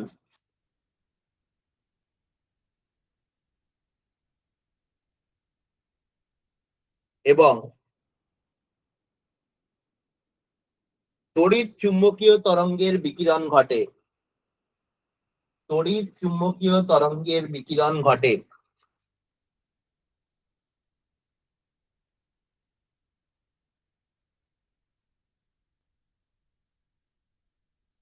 তাহলে দেখ 3 নম্বরে গিয়ে কিন্তু একদম লাস্ট চ্যাপ্টারেই পৌঁছালাম, তড়িৎ চুম্বকীয় তরঙ্গের বিকিরণ ঘটে। এবং এটা কারোর সঙ্গে লিঙ্ক করতে পারবি বল, যদি বুঝে পড়াশোনা করি পরমাণুর গঠনে চলে যায়। এখানটা নিয়েই তো সমস্যা হয়েছিল রাদারফোর্ড আর বোরের। ম্যাক্সওয়েল এসে কি বললো, যে ওর যদি কক্ষপথ নির্দিষ্ট না হয় তাহলে ও তড়িৎ চুম্বকীয় তরঙ্গ বিকিরণ করবে। আর তড়িৎ চুম্বকীয় তরঙ্গ বিকিরণ করা মানে কি, ও 10⁻⁻8 সেকেন্ডের মধ্যে এসে নিউক্লিয়াসে পড়বে। তাহলে কক্ষপথ নির্দিষ্ট হচ্ছে না মানে কি, ও অসমবেগে গতিশীল। যখন কক্ষপথ নির্দিষ্ট করে দিচ্ছে তখন ও সমবেগে গেল। তাহলে সমবেগে গতিশীল হলে কোনো বিকিরণ হবে না, কিন্তু অসমবেগে গতিশীল হলে বিকিরণ হবে। ক্লিয়ার? এই লাইনগুলো থেকে কিন্তু কোশ্চেন হয়, এই জন্য আমি বারবার রিপিট করছি। ঠিক আছে? এরপরে লেখ আধান মূলত ক প্রকার।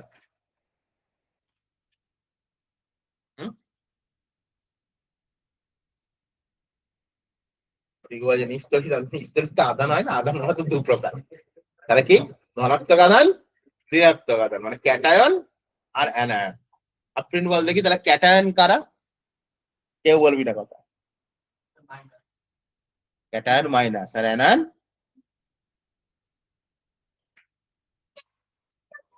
তার কোথায় গন্ডগোল আমি ঠিক জানি। ঠিক আছে, কি কি কি অ্যান্টি কি বল, বুঝতে পারি। অ্যানায়ন মানে নেগেটিভ, ক্যাটায়ন মানে পজিটিভ। আচ্ছা ভালো কথা, এবার বল দেখি তাহলে অ্যানায়নের সৃষ্টি কার জন্য হয়, ইলেকট্রনের জন্য। কেউ কথা বলবি না। ক্যাটায়নের সৃষ্টি কার জন্য হয়, অ্যানায়নের সৃষ্টি হয় ইলেকট্রনের জন্য। ক্যাটায়নের সৃষ্টি কার জন্য হয়?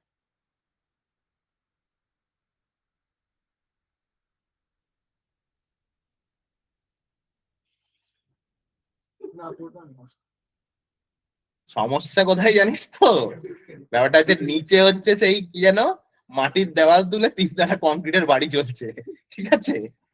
সমস্যা হচ্ছে এখানে ফোটনের জন্য ক্যাটায়ন সৃষ্টি হয়। অঙ্কিতা, ক্যাটায়ন সৃষ্টির কারণ কি? আর ধনাত্মক আধান সৃষ্টি হয় কিভাবে? সেটা ক্লাস 8-9 এর জিনিস। আরে আমি বারবার আগেও পড়েছি, আমি সবসময় বলি দরকার নেই এত বড় বড় থিওরি পড়ার, তুই বেসিক ক্লিয়ার কর। বেসিক যদি ক্লিয়ার থাকে তুই সবকিছু পারবি, কি না? আদিল বল। ইলেকট্রনের জন্য ইলেকট্রনের জন্য। প্রোটন কোথায় থাকে? প্রোটন নিউক্লিয়াসে থাকে। প্রোটন কি করে কন্ডাকশন করবে? বহুজন বলে উত্তরটা যে তাহলে ক্যাটায়ন কার জন্য সৃষ্টি হচ্ছে? প্রোটনের জন্য। সর্বনাশ করেছে, প্রোটন তো নিউক্লিয়াসের ভেতরে, কি করে ও পরিবহন করবে? তাহলে সবসময় আজ থেকে মনে রাখবি, যার বাড়িতে প্রচুর ইলেকট্রন সে কে? অ্যানায়ন, মানে ঋণাত্মক আধান। আর যার বাড়িতে ইলেকট্রনের অভাব সেই হচ্ছে ক্যাটায়ন, মানে ধনাত্মক আধান। আগেই আমি পড়ানোর শুরুতেই লাইনটা বলেছিলাম যে এখানে একজনই হিরো, একজনই ভিলেন, একজনই নায়ক, একজনই নায়িকা, সবাই একজনেই পুরো সিনেমা চালাচ্ছে, হচ্ছে ইলেকট্রন। তাহলে যার বাড়িতে প্রচুর ইলেকট্রন সে ঋণাত্মক, যার বাড়িতে ইলেকট্রন নেই সে ধনাত্মক। তাহলে ওইখানে পাশে তুই কি তাহলে যার বাড়িতে লিখবি? তাহলে লিখবি ইলেকট্রনের আধিক্য হলে কি? ঋণাত্মক। আর ইলেকট্রনের ঘাটতি হলে কি? ধনাত্মক। একটা বলা হয় ল্যাক অফ ইলেকট্রন, আর একটা এক্সেস অফ ইলেকট্রন।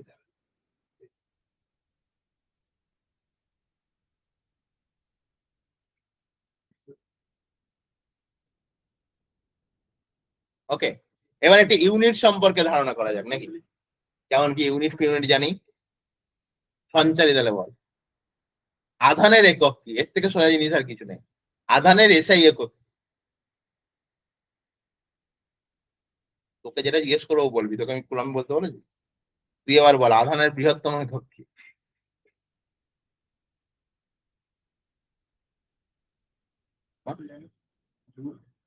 আধানের একক জুল।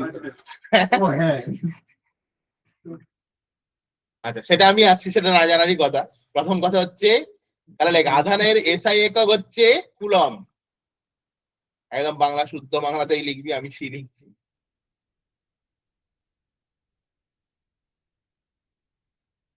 সিজিএস একক হচ্ছে, এইখানে একটা মজাদার ব্যাপার আগে শিখিয়ে দিই, থার্ড সেমিস্টারের শুরুতে এটা মাথায় রেখে দিবি। ফাঁকিবাজিও আমি শেখাই, পড়ানো আমি শেখাই, সবকিছু শিখবি। ঠিক আছে, যদি সিজিএস কিছু ভুলে যাস স্ট্যাট যোগ করে দিবি, যা পাবি স্ট্যাট যোগ করবি। কুলাম আছে স্ট্যাট কুলাম, অ্যাম্পিয়ার আছে স্ট্যাট অ্যাম্পিয়ার। সিজিএস ভুলে গেছিস স্ট্যাট বলে এসআই লিখে দিবি। তাহলে সিজিএস একক কি? Stat coulomb. স্ট্যাট কুলম বাংলাতেই লিখে রাখবি। বা এটাকেই বলা হয় ইএসইউ, এটাকেই বলা হয় ইএসইউ। এবার আরেকটা চুম্বকীয় একক আছে, সেটা কি না? EMU, electromagnetic unit. এই ইএমইউর আরেকটা নাম হচ্ছে app coulomb. A B capital C লিখতে পারিস বা লিখবি অ্যাপ কুলম। এই ইএমইউর আরেকটা নাম কি? App coulomb. এমসিকিউ আসার পর থেকে এগুলো বেশি জানতে হচ্ছে, কারণ এই একটা চেঞ্জ কোনো না কোনো ফেলে দিতে পারে কোশ্চেন। তার আগে অতটা ঝামেলা ছিল না, তখন থিওরির উপর দিয়ে বেরিয়ে যেত। তো ইলেকট্রোম্যাগনেটিক ইউনিট রিলেশন বলছি, চাপ নেই, তুই আগে নামগুলো লিখ, নামগুলো জানি, তারপর রিলেশনে যাচ্ছে। আমি তিনটেকে একসঙ্গে লিখে দিচ্ছি তোকে রিলেশন। ওকে, ইলেকট্রোম্যাগনেটিক ইউনিট এর আরেকটা নাম হচ্ছে অ্যাপ কুলম। এবিসি দেখতে পাচ্ছিস, এ বিটা স্মল, সিটা ক্যাপিটাল।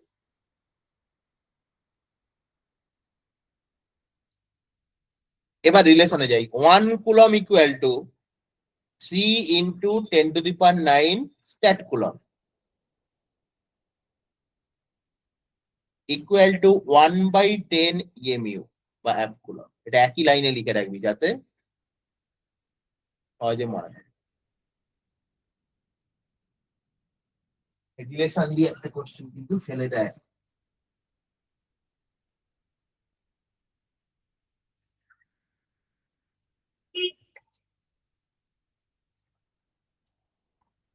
ওকে, এবার এই যে বললাম ক্ষুদ্রতম একক আর বৃহত্তম একক কিন্তু পরীক্ষায় আসে এমসিকিউ তে। তাহলে আধানের বৃহত্তম এককের নাম হচ্ছে ফ্যারাডে। আধানের বৃহত্তম এককের নাম হচ্ছে ফ্যারাডে।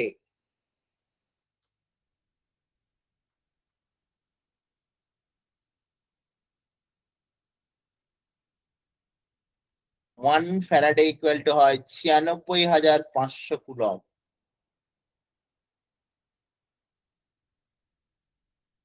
আধানের বৃহত্তম একক ফ্যারাডে, 1 ফ্যারাডে সমান 96,500 কুলম। আর ক্ষুদ্রতম একক হচ্ছে ফ্র্যাঙ্কলিন।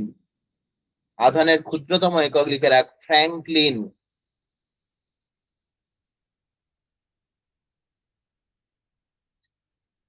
বলা আছে দেখি, ফ্র্যাঙ্কলিন, FRANK।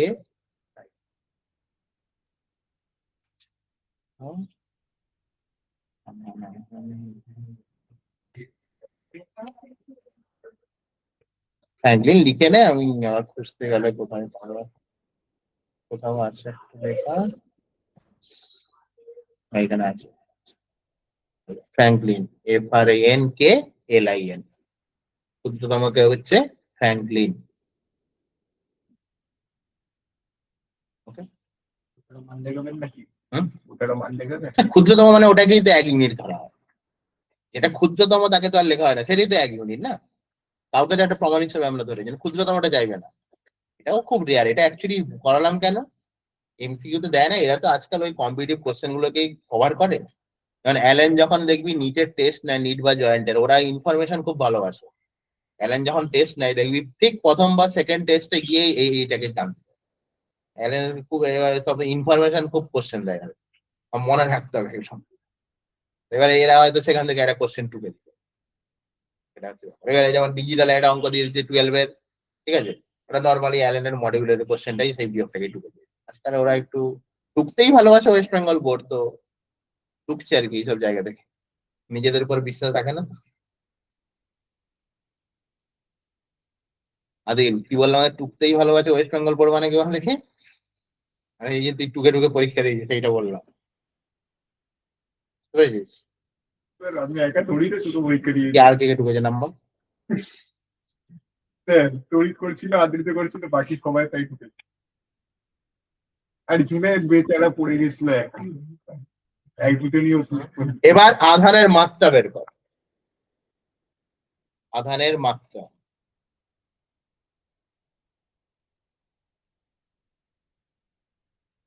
দুটো কেন রে? এ দিদি ক্লাস করছিস তো না ঘুমাচ্ছিস রে? হ্যাঁ স্যার, ক্লাস করছি। মানে এই সেম থেকে পড়বি তো না আবার ফাঁকি মারবি? না না, পড়বো।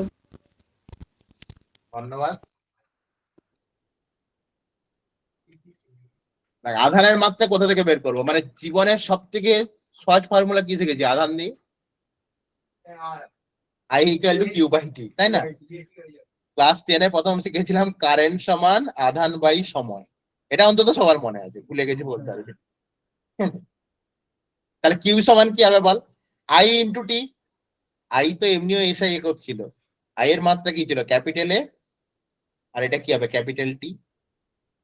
আর পরীক্ষাতে যখন অপশন দেবে কেমন ভাবে দেবে তোকে, আর পরীক্ষায় তো এরকম দেবে না, এম এল টাকেও জুড়ে দেবে। সেখানে দেখবি যে অপশনটা থাকবে m⁻0, l⁻0, a⁻1, t⁻1, সেটা হবে উত্তর। আধানের মাত্রা, কোনো সমস্যা নেই। ওই আমি আগেই বলেছিলাম যে ফার্স্ট সেমটা খালি উঠতে যা, গেল এমনিও চলে কি তোর সোজা লাগবে না করে লাগবে, কিছু নেই। তাহলে পড়বি না এরকম নয়, এরকম বলে দিলে আমার মুশকিল, অঙ্কন বলবে আবার তাহলে পাক মেরে দেবো। সোজা বলছে যখন, ঠিক আছে, সোজা বলতে ভয় লাগে।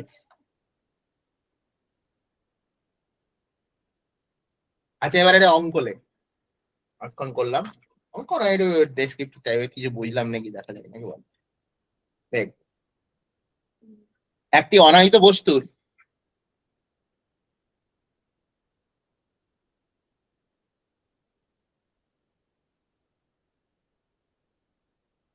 ভর m1,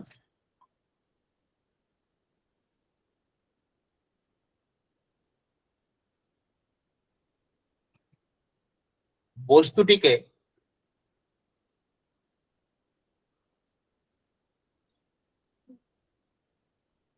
ধনাত্মক আধানে রূপান্তরিত করা হলো।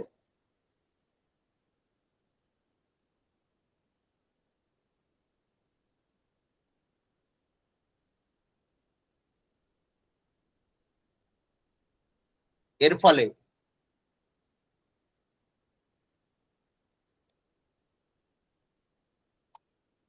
ভরের কিরূপ পরিবর্তন হবে? ভরের কিরূপ পরিবর্তন হবে? পড়াচ্ছি এখন, রাগ, পরে কথা বলছি।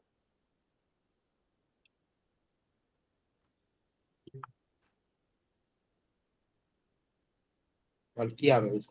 বাড়বে, কমবে, একই থাকবে?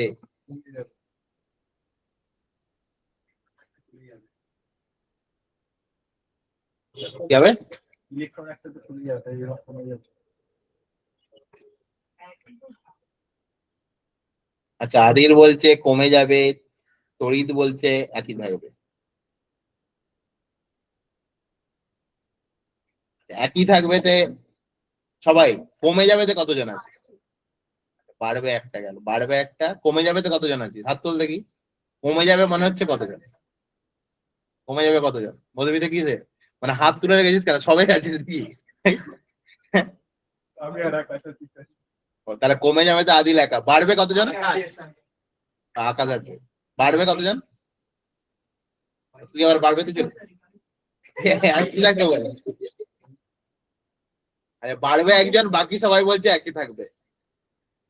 তার মানে একমাত্র আদিলই বুঝেছে এতক্ষণ। ফার্স্ট কথা আমাকে বল, ধনাত্মক আধান হয়েছে মানে কি? আগেই বললাম ইলেকট্রন নিয়ে কথা হয়েছে, তাহলে ইলেকট্রন তো বেরিয়ে গেছে। ইলেকট্রনের তো ভর কম হলেও কিছু তো ভর আছে।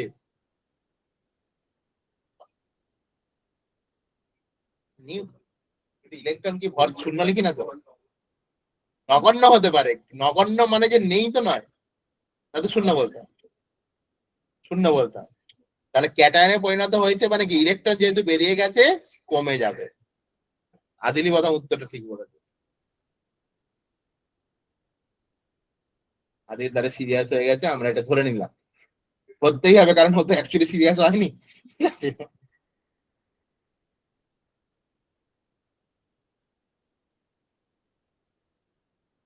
আচ্ছা এটা হলো। হ্যাঁ, তাহলে এটার হাত ধরে এবারে লেখ আধানের বৈশিষ্ট্য সমূহ। মানে আমি শুধু পয়েন্ট গুলো বলবো, তোরা কোনটা কি হবে সেটা আমাকে বলবে। এই বৈশিষ্ট্য থেকে কোশ্চেন আসবে।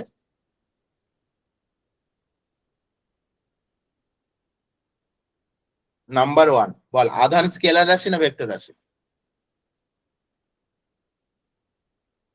না কোনো রাশি না। আধান ভেক্টর রাশি? আধানের দিক আছে? কারেন্টই তো স্কেলার রাশি হয়। আধান কোথা থেকে ভেক্টর রাশি হয়ে গেল? আধানের মধ্যে তুই ভেক্টর সাইন বসাস? আধান স্কেলার রাশি, এটা এমসিকিউ তে দেয়। কারণ জানে তো যে তোর বেসিকটা তো পড়িস না, বাদ বাকি সব পড়িস। তাহলে আধান হচ্ছে স্কেলার রাশি, এর কোনো দিক নেই। নেক্সট কথা হচ্ছে আকর্ষণ বিকর্ষণ নিয়ে কথা বলা যায়। আমরা জানি সব, তবু তো খাতায় পয়েন্ট পয়েন্ট না রাখলে পরে তো আর পারি না। তাহলে আকর্ষণ বিকর্ষণে কি বলবো বল? সমজাতীয় আধান পরস্পরকে বিকর্ষণ করে এবং বিপরীত জাতীয় আধান পরস্পরকে আকর্ষণ করে। নেক্সট পারলে, সমজাতীয় আধান পরস্পরকে বিকর্ষণ করে, বিপরীত জাতীয় আধান পরস্পরকে আকর্ষণ করে। নাম্বার 2,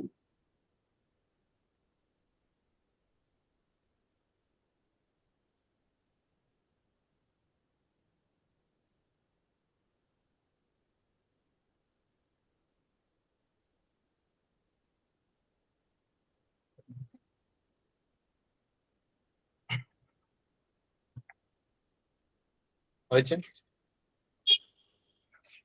এবারে যদি আমি আসি, এরকম মজাদার একটা লাইন আছে, জিনিসটা বুঝতে হবে, নাহলে পরীক্ষার হলে কনফিউজ হয়ে যায়। সেটা হচ্ছে, একবার ভেবে দেখ, যে বস্তুর আধান আছে তার কিন্তু ভর থাকবেই, তাই না? কারণ এক্ষুনি কোশ্চেনটা ওটাই করালাম, যে বস্তুর আধান আছে তার ভর কখনো শূন্য হতে পারে না। তাহলে আধান থাকলে ভর থাকবেই, কিন্তু ভর থাকলে আধান নাও থাকতে পারে, তাই তো? কোন বস্তুর ভর আছে মানে আধান থাকবে?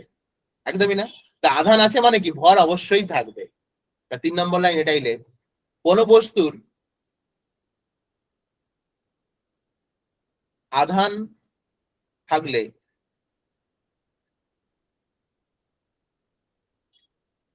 ভর অবশ্যই থাকবে,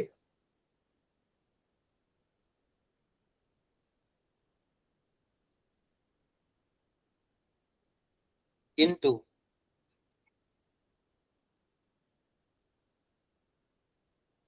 ভর থাকলে আধান নাও থাকতে পারে।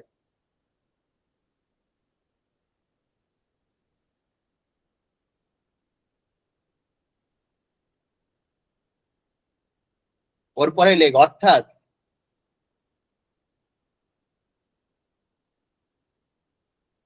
কোন আহিত বস্তুর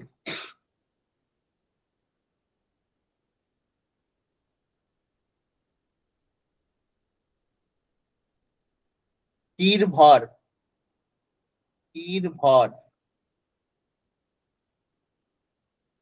কখনোই শূন্য হতে পারে না।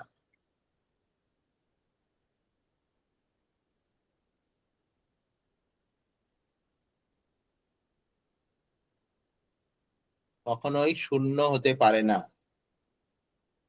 তাই লাইনটার মানে বোঝা গেল কেন? মানে ওটা আমাকে জিজ্ঞেস করে যে আহিত বস্তুর স্থির ভর কত, কখনো শূন্য হবে না। তার ভর স্থির ভর শূন্য হয় যে আহিত নয়, যেটা এর পরেও আমরা পড়বো। তাও এখানে লিখে রাখতে হয় ফোটন। ফোটন কথাটা আমরা শুনেছি আগে। ফোটনের স্থির ভর শূন্য হয়, কেন না ফোটনের কোনো আধান নেই। তাহলে যার আধান আছে তার কখনো স্থির ভর শূন্য হবে না, কথা যেন মানে থাকে। ক্লিয়ার? নেক্সট লাইনে লেখ, আচ্ছা এখানে এটা লিখে রেখে দে, তোদের তো বোঝালাম সেটা বুঝেই গেলি, কিন্তু ওই যে কোশ্চেনটা লিখেছিলাম ওর পরেই লেখ, ওখানে লিখে রাখ। তাহলে আমি বলে দিচ্ছি আগে, শোন, তারপর নিজের মতো লিখবি। ধনাত্মক আধানগুলির ক্ষেত্রে ভরের মান হ্রাস পায়, ঋণাত্মক আধানগুলির ক্ষেত্রে ভরের মান বৃদ্ধি পায়। ওই কোশ্চেনটা ওখান থেকেই করালাম, তাহলে লেখার মধ্যে ওটা লিখে রাখ, পরে যখন পড়বি ওটা মাথায় চলে আসবে। ধনাত্মক আধানগুলির ক্ষেত্রে ভরের মান হ্রাস পায়, ঋণাত্মক আধানগুলির ক্ষেত্রে ভরের মান বৃদ্ধি পায়।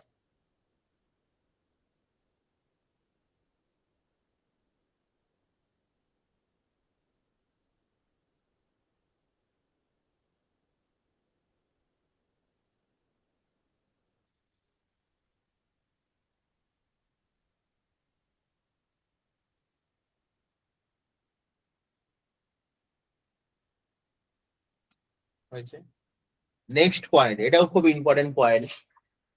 দেখ, আমি মহাকর্ষ পড়ানোর সময় বলেছিলাম কিছুটা, যে কোনো বস্তু যদি আলোর কাছাকাছি বেগ নিয়ে চলে তার কি হয়, ভরের মান বেড়ে যায়। আর ফর্মুলাও লিখেছিলাম আইনস্টাইনের, একটু যদি মাথায় ব্রেনে সামান্য প্রেসার দিলে কিন্তু মনে পড়বে। 1 minus V square by C square, তাই তো? এটা ছিল। তাহলে ভরের ক্ষেত্রে হয় যে যদি আলোর কাছাকাছি বেগ নিয়ে যায় তাহলে ভরের মান বেড়ে যায়। তার মানে কি, ভর নির্দেশতন্ত্রের উপর নির্ভর করে, কিন্তু আধান নির্দেশতন্ত্রের উপর নির্ভর করে না। আমি যে লাইনগুলো বলছি এই লাইনগুলো দিয়েই কোশ্চেন দেবে। তাহলে আধান নির্দেশতন্ত্রের উপর নির্ভর করে না, কারণ আধান বেশি বেগে গতিশীল হোক, কম বেগে গতিশীল হোক, আলোর বেগে যাক, যেভাবেই যাক না কেন, ওর কিন্তু একই থাকবে মান, কখনো মান বাড়বে বা কমবে না। ক্লিয়ার? কিন্তু ভর চেঞ্জ হয়ে যায়। তাহলে লাইনটা এটাই লিখবি যে ভরের মান নির্দেশতন্ত্রের উপর নির্ভর করলেও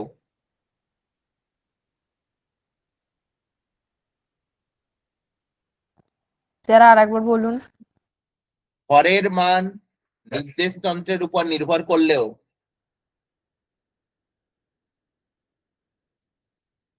আধানের মান নির্দেশতন্ত্রের উপর নির্ভর করে না। আধানের মান নির্দেশতন্ত্রের উপর নির্ভর করে না।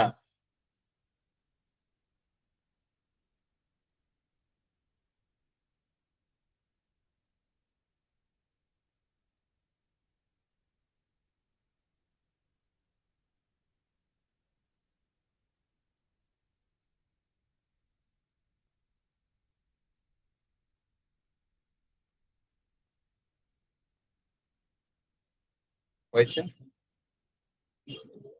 আচ্ছা, এরপরে লেখ নেক্সট পয়েন্ট, আধানগুলি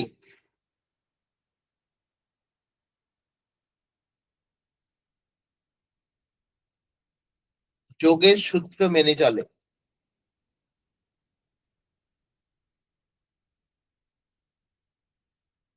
ম্যাথমেটিক্স সামান্য করে পড়ে রাখবি। কিউ টোটাল সমান ধর কি কিউ ওয়ান, মানে যতগুলো আধান থাকে সেগুলো যোগ হয়ে যায়। জিনিসগুলো শুনতে সোজা লাগে, এগুলোই আমরা ভুল করে ফেলি মাঝে মধ্যে। তাই এটাকে আমি এইভাবে লিখতে পারি, পারি কি না আমাকে বলবি। কিউ টোটাল সামেশন দিয়ে লিখতেই পারি, নিচের লাইনটা না লিখতে পারলেও উপরটা লিখতে পারলেও হবে।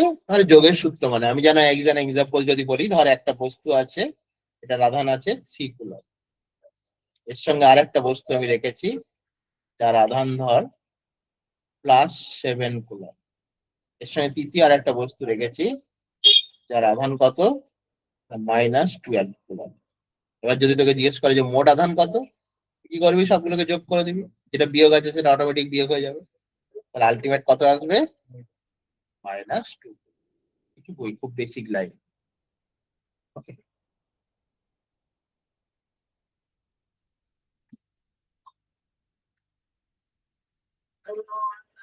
ওকে,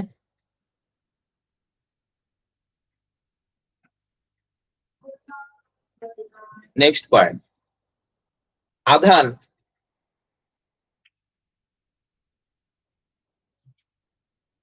এক বস্তু থেকে অন্য বস্তুতে স্থানান্তরিত হয়,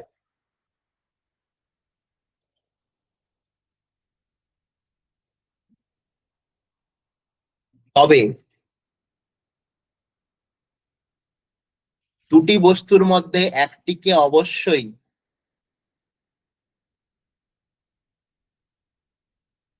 আহিত হতে হবে।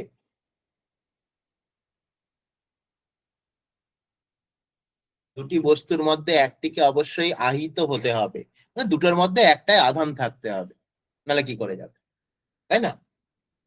দুটি বস্তুর মধ্যে একটিকে অবশ্যই আহিত হতে হবে। ওকে,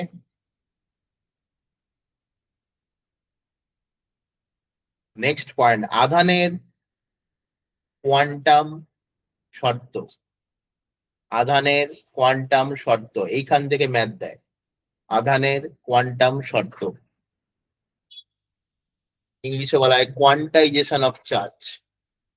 জিনিসটা খুব সোজা ব্যাপার, আগে লিখি তারপরে ব্যাপারটা বলবো। ফিজিক্স তো পুরোটাই গল্প। দেখ আগেই বললাম এখানে হিরো এক ভিলেন এক সবাই একজনই, তো ওই জন্য সমস্যা কম। তাহলে একটা অনাহিত বস্তু আছে, তাকে তুই একটা ইলেকট্রন দিয়ে দিলি, কি হবে, বেচারা মাইনাস হয়ে যাবে।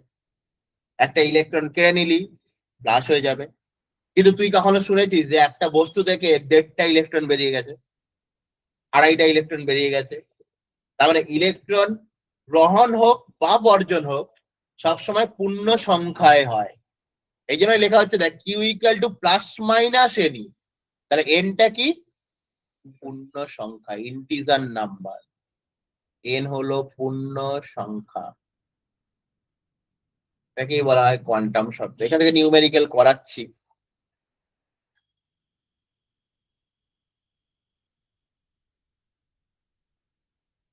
ফার্স্ট একদম খুব ফেমাস নিউমেরিক্যাল, মানে এমসিকিউ প্র্যাকটিস করতে গেলেই ওই কোশ্চেনটা পাবি। সেগুলোই করিয়ে রাখছি কেন, এগুলো ফটাফট দাগ মেরে দিবি সৌমিলে, নাকি বল, মনে থাকলো। প্রথম কোশ্চেনে লেখ, 1 কুলম আধানে, 1 কুলম আধান সৃষ্টিতে, 1 কুলম আধান সৃষ্টিতে কতগুলি ইলেকট্রন বর্জিত হয়, কতগুলি ইলেকট্রন বর্জিত হয়?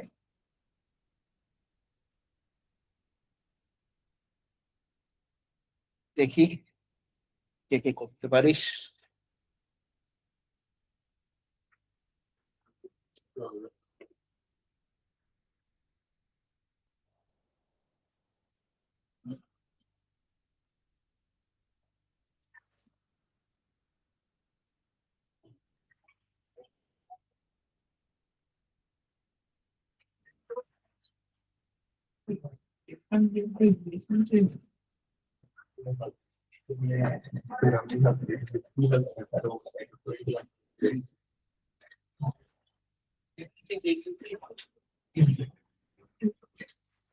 এসো মিলি কি হবে? একটাই আছে। একটা, 1 কুলম্বের জন্য একটা, এ কেমন কথা? আমি এই ফর্মে আছি। 10⁻⁹ কুলম্ব বলেছি তো আমি। হ্যাঁ। ফার্স্ট কথা আমাকে বল, কিউ কত? 1 কুলম্ব বলেছি তো। কিউ এর জায়গায় কত বসলো? 1 equal to n into electron আধান কত?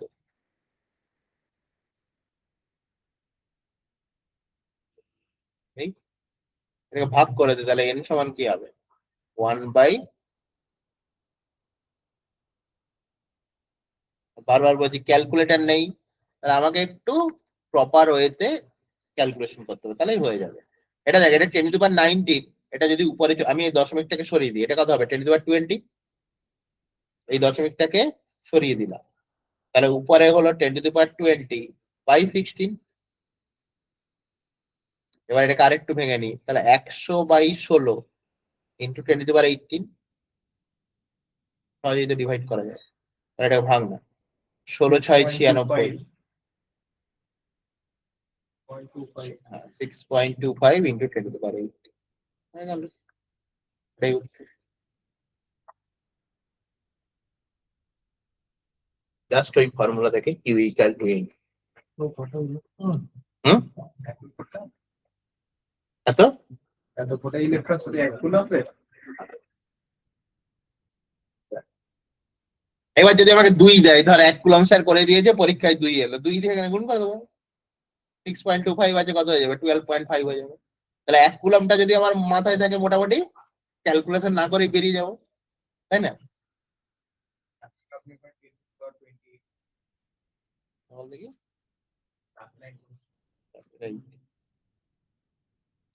শিক্ষিত না সামনে এসছে। আচ্ছা, এবার কতগুলো ভ্যালু আমি দিচ্ছি, এখানেই আছে কোশ্চেন গুলো। হ্যাঁ, এই যে 4টে ভ্যালু দেখতে পাচ্ছিস, এই 4টে ভ্যালুর তোকে জিজ্ঞেস করতে দেখ, which of the following charges is or are not possible. কোনটা সম্ভব, কোনটা সম্ভব নয়, তোকে বলতে হবে। পাশাপাশি অপশনে দেওয়া থাকবে কিছু কোশ্চেন।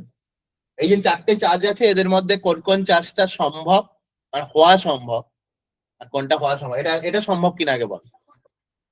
আর আগেই বলছি পূর্ণ সংখ্যা হতে হবে। √3 তো পূর্ণ সংখ্যা নয়, 1.7 হবে না। তাহলে প্রথম কোশ্চেন আগে লেখ, প্রথম 1 নাম্বার দিয়ে লেখ √3e, তার পাশে লিখবি সম্ভব নয়। লজিকটা নিশ্চয়ই বুঝতে পেরেছিস, n এর ভ্যালু পূর্ণ সংখ্যা হতে হবে, তাহলে √3e সম্ভব নয়। নাম্বার 2,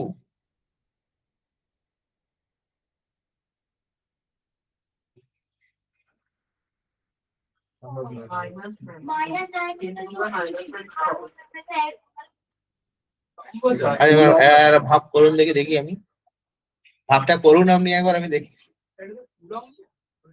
হ্যাঁ, চার্জের মান দেওয়া আছে, সেটা সম্ভব কি সম্ভব না।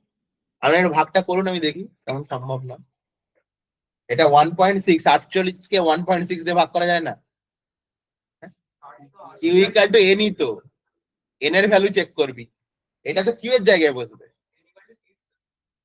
তাহলে সম্ভব তো। সম্ভব নয় বলছিস কেন? 16 গুণিতকে গেলেই তো হলো। বোঝা গেছে না যায়নি? তাহলে সেকেন্ডটাও কিন্তু সম্ভব, এবং ক্যালকুলেট করে রাখবি পাশাপাশি। তাহলে এখানে হবে Q equal to N, N সমান কিউ এর ভ্যালু হচ্ছে 48 ইন্টু 10⁻⁻19 বাই 1.6 ইন্টু 10⁻⁻19। কেটে গেল এটা, 16 3 48, 30। পূর্ণ সংখ্যাই তো, অসুবিধা কোথায়? তাহলে এটা সম্ভব, এটা সম্ভব নয়। আর 3 নম্বর, সম্ভব নয়। রে বাকিটা আদিল বল।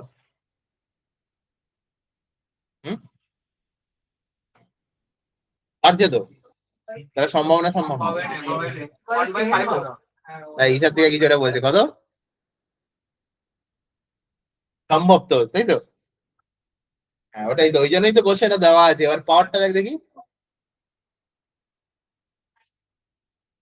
-20, তাহলে তো 1 কুলম্ব মানে একটা ইলেকট্রনও বেরোবে না। -20 মানে -90 গেলে কত, 0.32। মিনিমাম একটা ইলেকট্রন বেরোতে গেলে তো 1.6 লাগে, তাহলে 0.32 কি করে সম্ভব?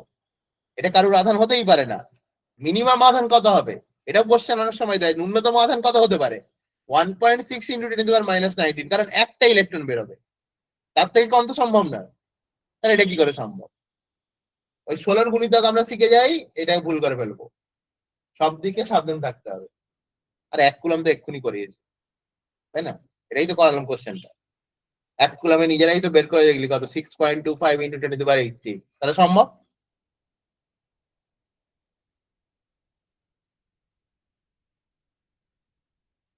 আর কিছু অঙ্কেও যাই, আদির বলে কি সব সরাসরি কোশ্চেন দিয়ে দিয়েছে, আমার কোয়ালিটি কি জানে না স্যার? ঠিক আছে, হ্যাঁ আর অত কষ্ট নেই, তার কোনো প্রবলেম নেই। তোর কোনো প্রবলেম নেই। নেক্সট কোশ্চেন লেখ, কোশ্চেনটা বলছি দেখ বাংলায়। একটি অনাহিত বস্তু 10⁻20 সংখ্যক ইলেকট্রন ত্যাগ করলো। একটি অনাহিত বস্তু 10⁻20 সংখ্যক ইলেকট্রন ত্যাগ করলো, বস্তুটির অন্তিম আধান কত হবে? 10⁻20, বস্তুটির অন্তিম আধান কত হবে?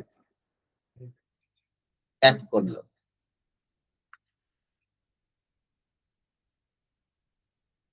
এসছে কত? 16 কুলম্ব, একদমই, শুধু ভাগ করে দিলেই তো হলো। আমার কোন ভ্যালুটা দেওয়া আছে দেখতে হবে, এখানে কোনটা দেওয়া আছে, 10⁻20 মানে n দেওয়া আছে, তাহলে n দেওয়া আছে, n × e করে দিলে কিউ পেয়ে যাবো। তাহলে আমার এখানে কত হবে, 10⁻20 কিউ সমান ইন্টু 1.6 × 10⁻,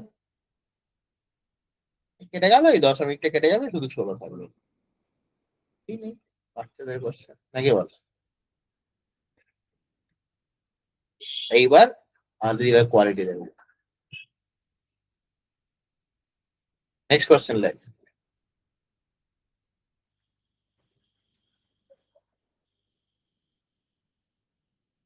আগেরটা হয়েছে তো সবার? দেখ, একটি বস্তু থেকে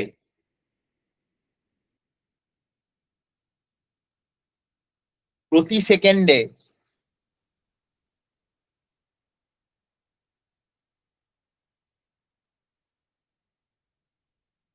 ×10 সংখ্যক আলফা কণা নির্গত হয়।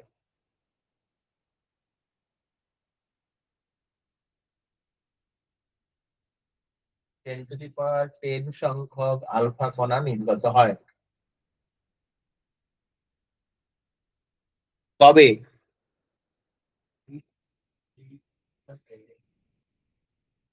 কত সময় পরে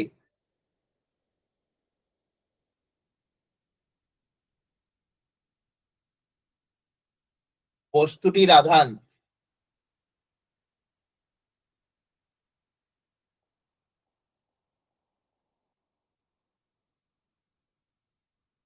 8 মাইক্রোকুলম্ব হবে?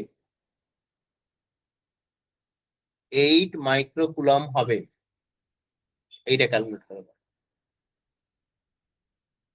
কত সময় পরে বস্তুটির আধান 8 মাইক্রোকুলম্ব হবে? মাইক্রো মানে 10⁻⁻6,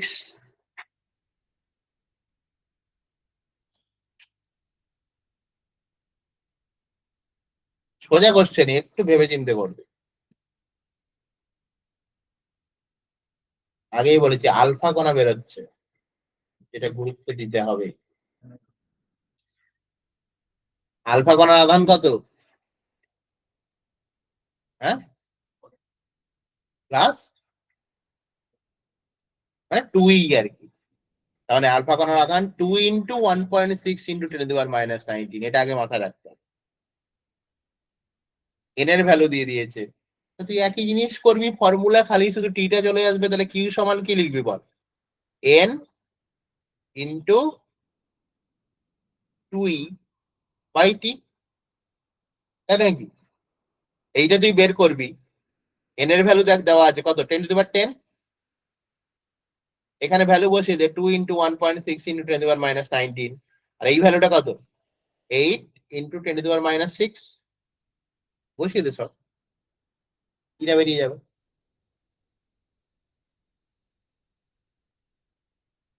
ঘাবড়ে যাওয়ার মতো কিছু নেই, সময় চেয়ে ফেলেছে, তাহলে কি করে করবো?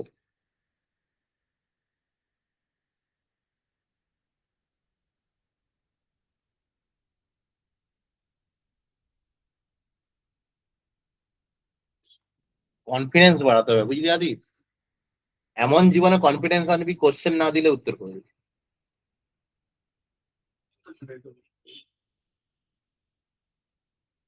জুনায়েদ নেই বলে যা ইচ্ছে বলে যাচ্ছিস তুই, হ্যাঁ? আরে না, আপনি জানেন না ওরকম।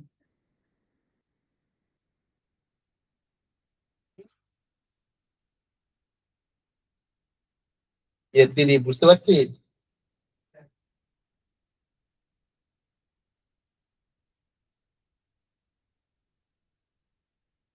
দিদির নামটা কৃষানের কাছাকাছি, কৃষান মহা ফাঁকিবাজ, ফাঁকিবাজ হয়েছে। এটা কথা এসছে, হ্যাঁ তাই?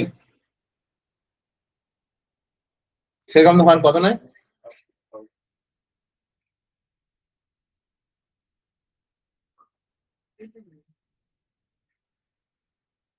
কেমন যেন উল্টো করে দিসনি তো, টি বের করতে গিয়ে 1/t করে ফেলিস নি তো তুই?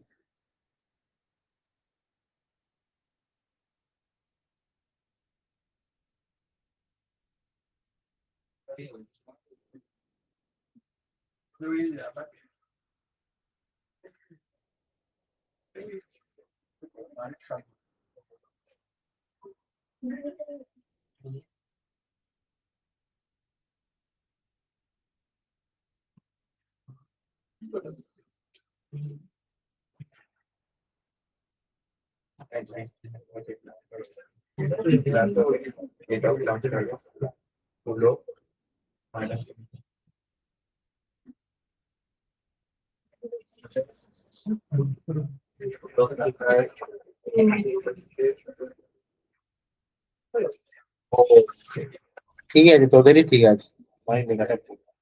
কথা কথা হচ্ছে, কত সময় পরে এত আধান হবে, ওটা সময়টা ভাগ হবে না কোনো? প্রতি সেকেন্ডে 10⁻10, তাহলে কত সময় পরে 8 মাইক্রোকুলম হবে, তাই না? ওটা ভাগ হয়ে গেছে, তোর গুণ হবে তো। আমারই বসানোটা ভুল হয়েছে এখানে। এটা কি হবে বল? সময়টা যখন বের করবি এত সময় পরে, তবে তো ওই আধানটা যাচ্ছে। 1 সেকেন্ডে কত, 10⁻10 ইন্টু 2, তাহলে কত সময় পরে ওটা হবে? তার মানে সময়টা কিসে যাবে, গুণে যাবে তো। ওটা ভাগ করা হয়ে গেছে, তাহলে যেটা এসছে কোনো অসুবিধা নেই, উপরে ওটা গুণ কর, দিয়ে ওটাকে ঘুরিয়ে দে না, তাহলেই হয়ে যাবে। ঘুরিয়ে দিলে দেখ কত আসে, ওই 2.5 বা 25 ইন্টু কিছু 10³ বা এরকম কিছু একটা আসবে। 2.5 ইন্টু 10⁻3, এটা ভুল বসানো আছে।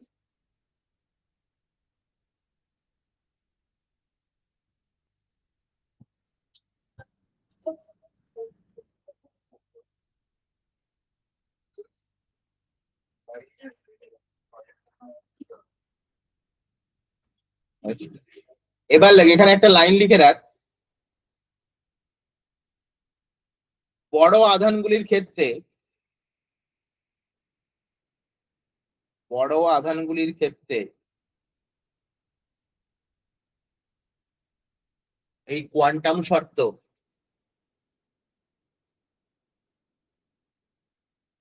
নগণ্য হিসাবে কল্পনা করা হয়।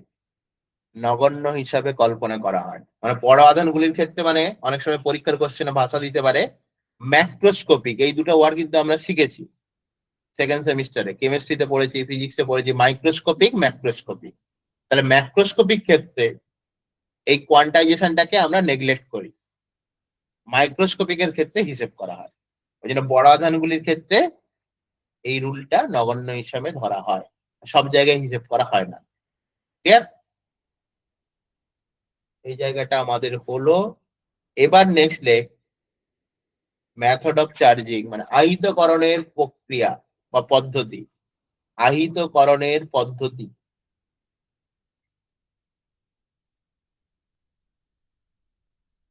এখানে বলে রাখি একটা টেবিল আমাদের একটু জানতে হবে, আমাদেরকে একটাই এমসিকিউ আসবে যদি দেয়, টেবিলটা আমাদের জানতে হবে। আগে টেবিলটা বলছি, লিখে ফেল। লেখ স্থির তড়িৎ শ্রেণী, হেডিং কর প্রথম স্থির আহিতকরণের পদ্ধতি, মেন হেডিং হয়েছে, তার নিচেই লিখবি স্থির তড়িৎ শ্রেণী।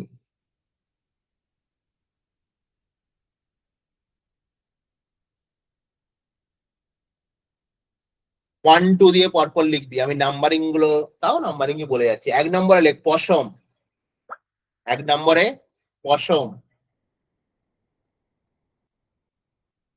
Number 2 flannel, flannel.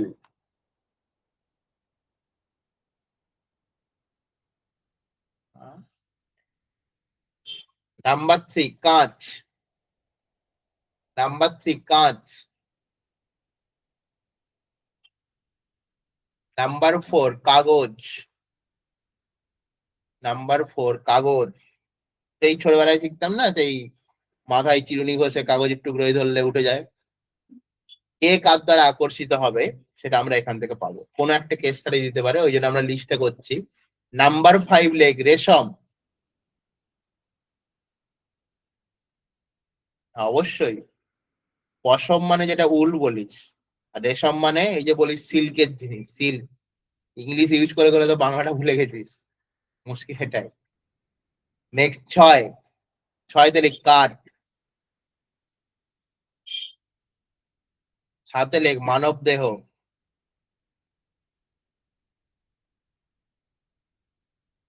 8 ধাতু, যে কোনো মেটাল। 9 লেখ এবোনাইট।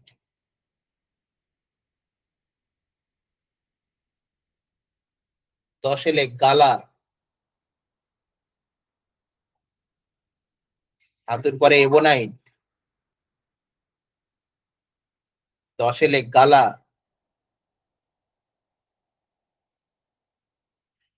11 নম্বরে লেখ অ্যাম্বার, অ্যাম্বার।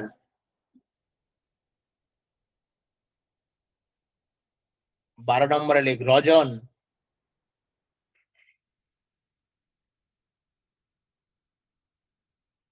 13 নম্বরে লেখ সেলুলয়েড, সেলুলয়েড। এই 13টা মোটামুটি একটু মাথায় রাখতে হবে। যেমন সেই ক্লাস 10-এ আমরা সেই তাপন মূল্যের একটা শ্রেণী মনে রাখতাম। কেন মনে রাখতে হবে? এবারে এখানে সিলেক্টেড কিছু জিনিসই দেয়, সেটা পরে আসবো, প্রথমেই সবকিছু বলে দেওয়া তো ঠিক না, একটু মনে রাখার চেষ্টা কর। সেটা কি, তোকে এখানে যে কোনো জিনিস দুটো বলবে। ধর আমি বললাম, একটা এক্সাম্পল আমি দিচ্ছি, নিচে একটা কোশ্চেন লেখ। একটি কাঁচের টুকরোকে, একটি কাঁচের টুকরোকে, খুব ফেমাস কোশ্চেন এটা, কাঁচের টুকরোকে রেশম দ্বারা ঘষা হলো,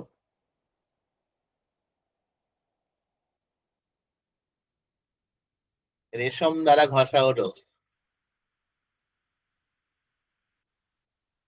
এদের মধ্যে কোনটি ধনাত্মক আধান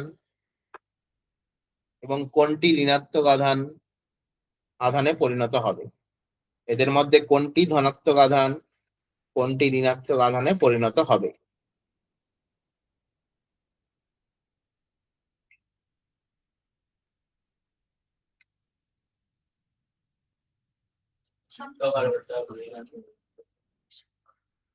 রেশম।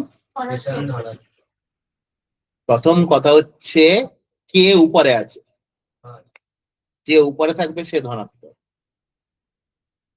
যে উপরে থাকবে সে ধনাত্মক, যে নিচে থাকবে সে ঋণাত্মকে যাবে।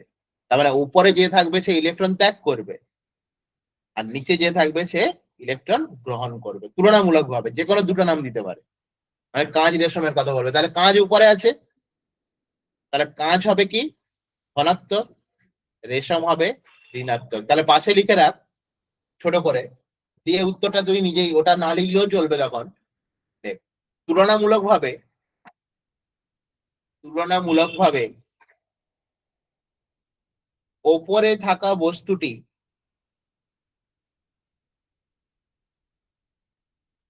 ধনাত্মক আধানগ্রস্ত হবে,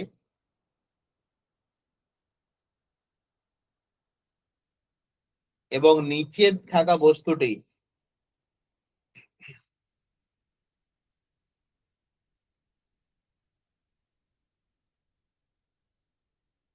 ঋণাত্মক আধানগ্রস্ত হবে।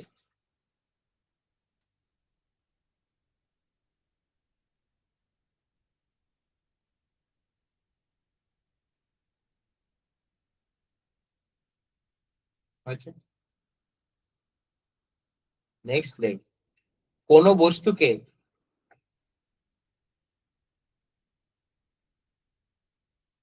আহিত করার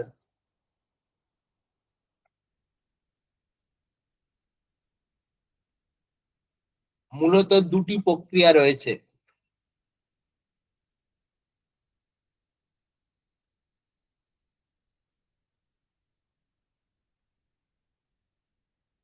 নাম্বার 1 তড়িৎ আবেশ,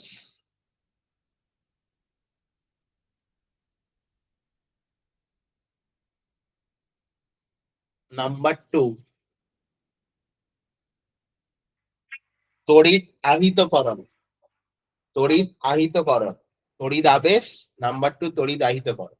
হ্যাঁ হ্যালো, হ্যাঁ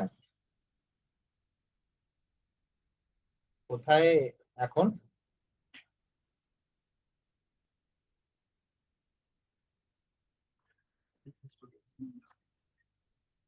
হ্যাঁ কোন গলিতে? মানে গলিটা তো কলেজ গেটে পৌঁছেছিস,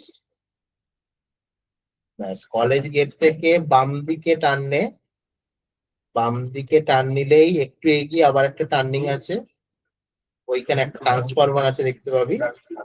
ওখান থেকে সোজা একদম ওই রাস্তা ধরে এগিয়ে আয়, নালন্দা টিউটোরিয়াল পড়বে, ওটাকে পাশে রেখেই সোজা এগোতে থাকবি। এগোতে থাকলে দেখ একটা অটো দাঁড়িয়ে আছে, তার সামনেই বিল্ডিং, তিনতলা একটা বিল্ডিং, তাজভিরা লেখা আছে। না আমি আগের ব্যাচ পড়াচ্ছি, এখনো শুরু করে।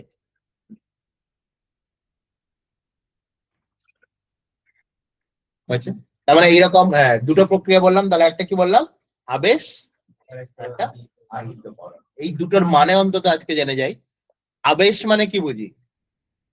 তমিলি বল, আবেশ মানে তুই কি বুঝি? বলে না অনেকে আবিষ্ট করেছে।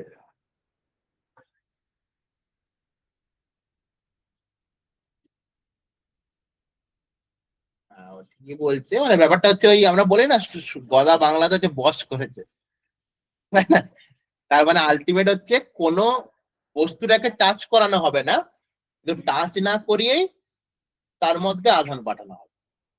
আহিতকরণ মানে কি? সেখানে টাচ করে আধান পাঠানো হবে। মজার ব্যাপার দেখ, ধর আমি এখানে একটা নিস্তড়িত বস্তু নিয়েছি, আমি ছবিতে দেখাচ্ছি পরিষ্কার করে, ব্যাপারটাকে বুঝে নে। এটা একটা নিস্তড়িত বস্তু, এখানে ধর আমি একটা দণ্ড নিয়েছি, এই দণ্ডটায় ধনাত্মক আধান আছে। ওকে, খুব মজাদার ব্যাপার, মানে তড়িতে কত কিছু হয় যদি দেখিস ভেঙে। আচ্ছা, তড়িৎ বললেই তোরা হাসিস কেন? না এটা বন্ধ কর, ও অস্বস্তি ফিল করছে। দেখ, কেউ নিস্তড়িত মানে এই নয় যে তার আধান নেই, তাই না? মানে তুই পড়াশোনা করিস নি, তুই ফিজিক্স পারিস না মানে এই নয় তোর বুদ্ধি নেই, তুই পড়িস নি তাই পারিস না। যেদিন থেকে পড়তে শুরু করবি সেদিন থেকে পারবি। তার মানে আলটিমেট সেটা, এ নিস্তড়িত মানে এর আধান নেই সেটা নয়, কি হয়েছে না এর ধনাত্মক আর ঋণাত্মক আধান সমান আছে, এই জন্য নিস্তড়িত, তাই তো? ধনাত্মক ঋণাত্মক সমান আছে। এবার তুই যদি মানে ওই বলে না ওই প্রভাব বিস্তার করা, তার মানে আলটিমেট একটা যদি ধনাত্মক দণ্ডকে তুই ওর কাছে নিয়ে যাস তাহলে কি হতে পারে? তার মানে ঋণাত্মক গুলো এই সামনে চলে আসবে আর ধনাত্মক গুলো কি হবে এই পৃষ্ঠে, মানে ঋণাত্মকটা আকর্ষিত হবে, ধনাত্মকটা বিকর্ষিত হবে। এইবার যদি আমি এইটাকে গ্রাউন্ড করে দিই, এই কথাটা আমরা খুব ইউজ করি, গ্রাউন্ড করে দিয়েছে, মানে তো বুঝি না কি করে, আর্থিং করে দেওয়া। তার পৃথিবীতে কি আধান আছে বল? ঋণাত্মক। যখনই তুই একটা তার জুড়ে দিবি তখনই কি হবে? ধনাত্মকটা হুশ করে বেরিয়ে চলে যাবে, ঋণাত্মক তো যাবে না, কারণ মাইনাস তো মাইনাসের দিকে যাবে না, কে যাবে? প্লাস যাবে। তাহলে যখনই এটাকে তুই আর্থিং করে দিবি এই প্লাস আধান গুলো কি হবে? বেরিয়ে যাবে। তাহলে পুরো গোলকটা কি হয়ে যাবে বল? মাইনাস আধান। তাহলে আবেশের ফলে সবসময় বিপরীত আধান আবিষ্ট হয়, ক্লিয়ার? আর আহিতকরণের ফলে সম আধান। তুই যদি টাচ করে এই দিকে কোনো সমস্যাই হতো না, এও ধনাত্মক আধান পেয়ে যেত। জিনিসটা বল, তার মানে আমি কোনো বস্তুতে গিয়ে যখন টাচ করছি তখন কি এ একই আধান পায়, আর যখন কাছে নিয়ে যাওয়া হয় কিন্তু টাচ করা হয় না তখন বিপরীত আধান পায়। এই ব্যাপারটাকে বোঝা গেছে কিনা? তারপর সুন্দর করে ছবি এঁকে করবি, আমি ছবি দেখিয়ে দিচ্ছি, মানে ছবির মধ্যেই পুরো উত্তর থাকবে, সেইভাবেই ছবি আঁকবি। দেখ এই ছবিটা ভালো করে দেখ, ছবির মধ্যেই পুরো উত্তর থাকবে, তুই যে কোনো সময় ছবিটা দেখলে তোর কনসেপ্ট ক্লিয়ার হয়ে যাবে। দেখ প্রথম দেখ এর কি ছিল, মোট আধান শূন্য, কিন্তু দুজনেই ছিল, টোটাল সমান সমান ছিল। এবার তুই এটাকে নিয়ে গেছিস, যখনই তুই নিয়ে গেলি তখন আলটিমেট কি হলো, মানে আমি একটা স্টেপ আগে থেকে তোকে এঁকে দেখিয়েছিলাম, তাহলে মাইনাস গুলো কি হলো? সামনে গেল, প্লাস গুলো পিছনে। তাহলে আমরা বলতে পারি যে আবেশের ফলে কি হয়? সম্মুখ ভাবে বিপরীত আধান আর পশ্চাতে সম আধান আবিষ্ট হয়। লাইনটা দেয়। এবার যখনই আমি গ্রাউন্ড করে দিয়েছি, গ্রাউন্ডের ফলে কেন প্লাসটা বেরিয়ে গেল সেটা নিশ্চয়ই ক্লিয়ার, কারণ পৃথিবীতে থেকে মাইনাস, মাইনাসের দিকে প্লাসই ছুটবে। তাহলে এ যখন বেরিয়ে গেল পুরোটা কি হয়ে যাবে? মাইনাস হয়ে যাবে। তার মানে কি আপাতত আবেশের ফলে সবসময় বিপরীত আধান আবিষ্ট হয়। লাইনটা বারবার রিপিট করছি কারণ ওইগুলোই কোশ্চেনে দেবে, এই লাইনগুলো ওই জন্য জানতে হবে। ক্লিয়ার? তাহলে এই ছবিটা সুন্দর করে এঁকে রেখে দে। তার মানে তুই এইটা আঁক না, দিলেই হবে, সব তো আঁকার দরকার নেই, এটা আঁকবি, এইটা আঁকবি, এইটা আঁকবি, তাহলেই তো হলো। একটা ছেড়ে দেবো, কি আছে, এই তোর জন্য একটা কমিয়ে দিলাম। আমরা তো স্যার expert। আর তুই তো ড্রয়িং এ এক্সপার্ট, আমি জানি, একদম। বলতে যাবো কেন, আমি ড্রয়িং এর মাস্টার আছে।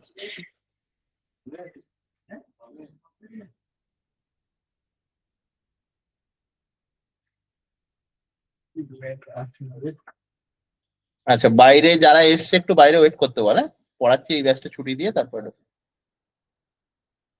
বাইরেও যারা আছে ওয়েট করতে বলে। হয়েছে?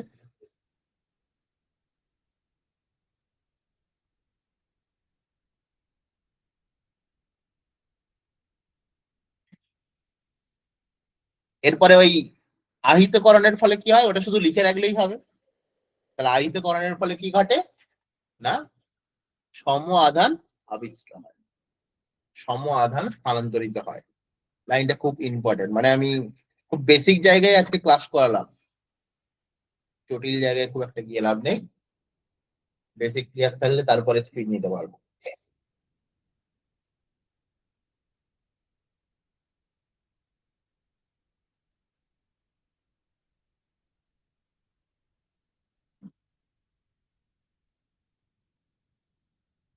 এই তিনটে ছবি হয়েছে তো,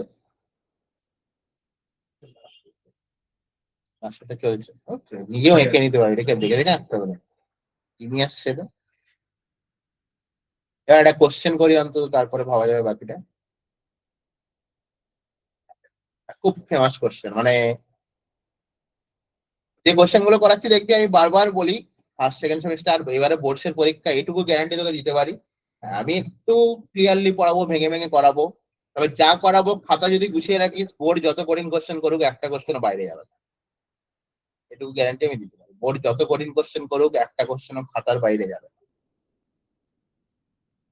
এটুকু ভরসা আমি দিতে পারি। এমসিকিউ সাজেশন তো করা যায় না, লাইন বাই লাইন পড়ে গেলে। কোশ্চেন লেখ, লেখ একটি একটি ধনাত্মক আধানগ্রস্ত বস্তু এ একটি ধনাত্মক আধানগ্রস্ত বস্তু এ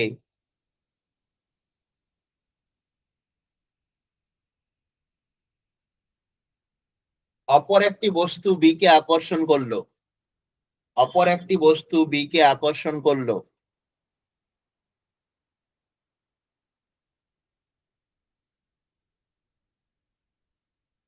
তবে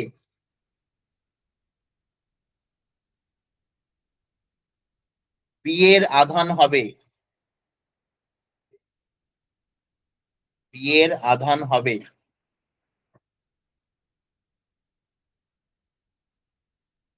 চারটে অপশন দিয়েছে, এত সোজা কোশ্চেন দিয়েছে। চারটে অপশন কি? ধনাত্মক, অপশন 2 ঋণাত্মক, অপশন সি উভয়ই, অপশন 4 বলা সম্ভব নয়। ঠিক আছে, আর এটা কি বলা সম্ভব নয়, তাই না? উভয় হতে পারে। না নেগেটিভ হবে। হ্যাঁ, তো এইভাবে করলে দুদিকে দুটো চার্জ চলে যাচ্ছে, একদিকে মাইনাস চলে আসছে আর এদিকে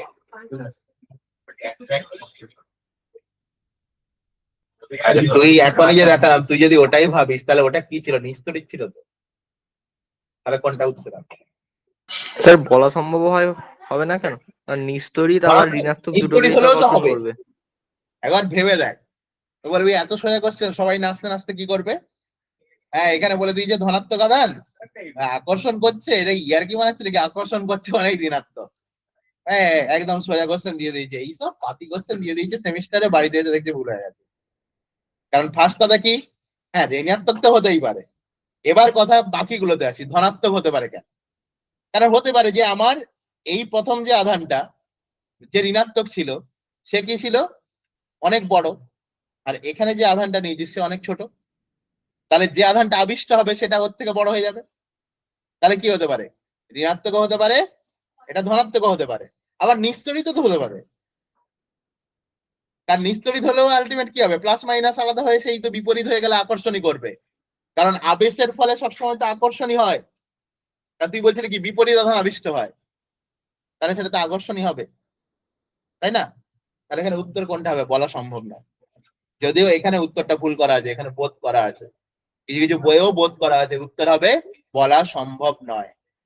আর তিনটে কেসই হতে পারে, ধনাত্মক হতে পারে, ঋণাত্মক হতে পারে, আধান নাই হতে থাকতে পারে। অপশন 4 হবে বলা সম্ভব নয়। খুব ভালো কোশ্চেন কিন্তু এটা।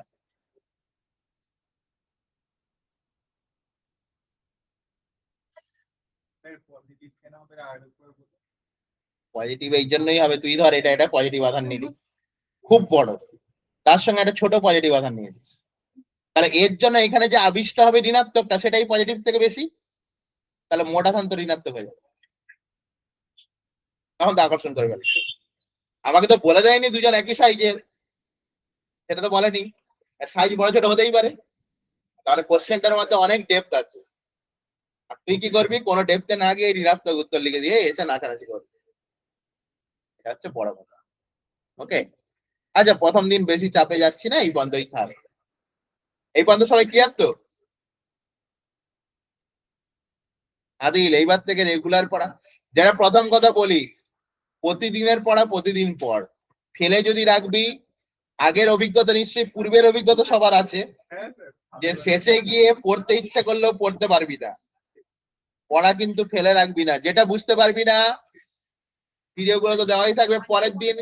যারা পুরনো ভালো করে জানিস, নেক্সট দিন এসে প্রথমেই আমি জিজ্ঞেস করি আগের দিনে কি অসুবিধা। সুতরাং যা অসুবিধা থাকবে সেগুলো কিন্তু আমাকে বলবি, না বলে চলে গেলে তোদের ক্ষতি, আমার লাভ, কারণ আমাকে কম বকতে হবে। ঠিক আছে?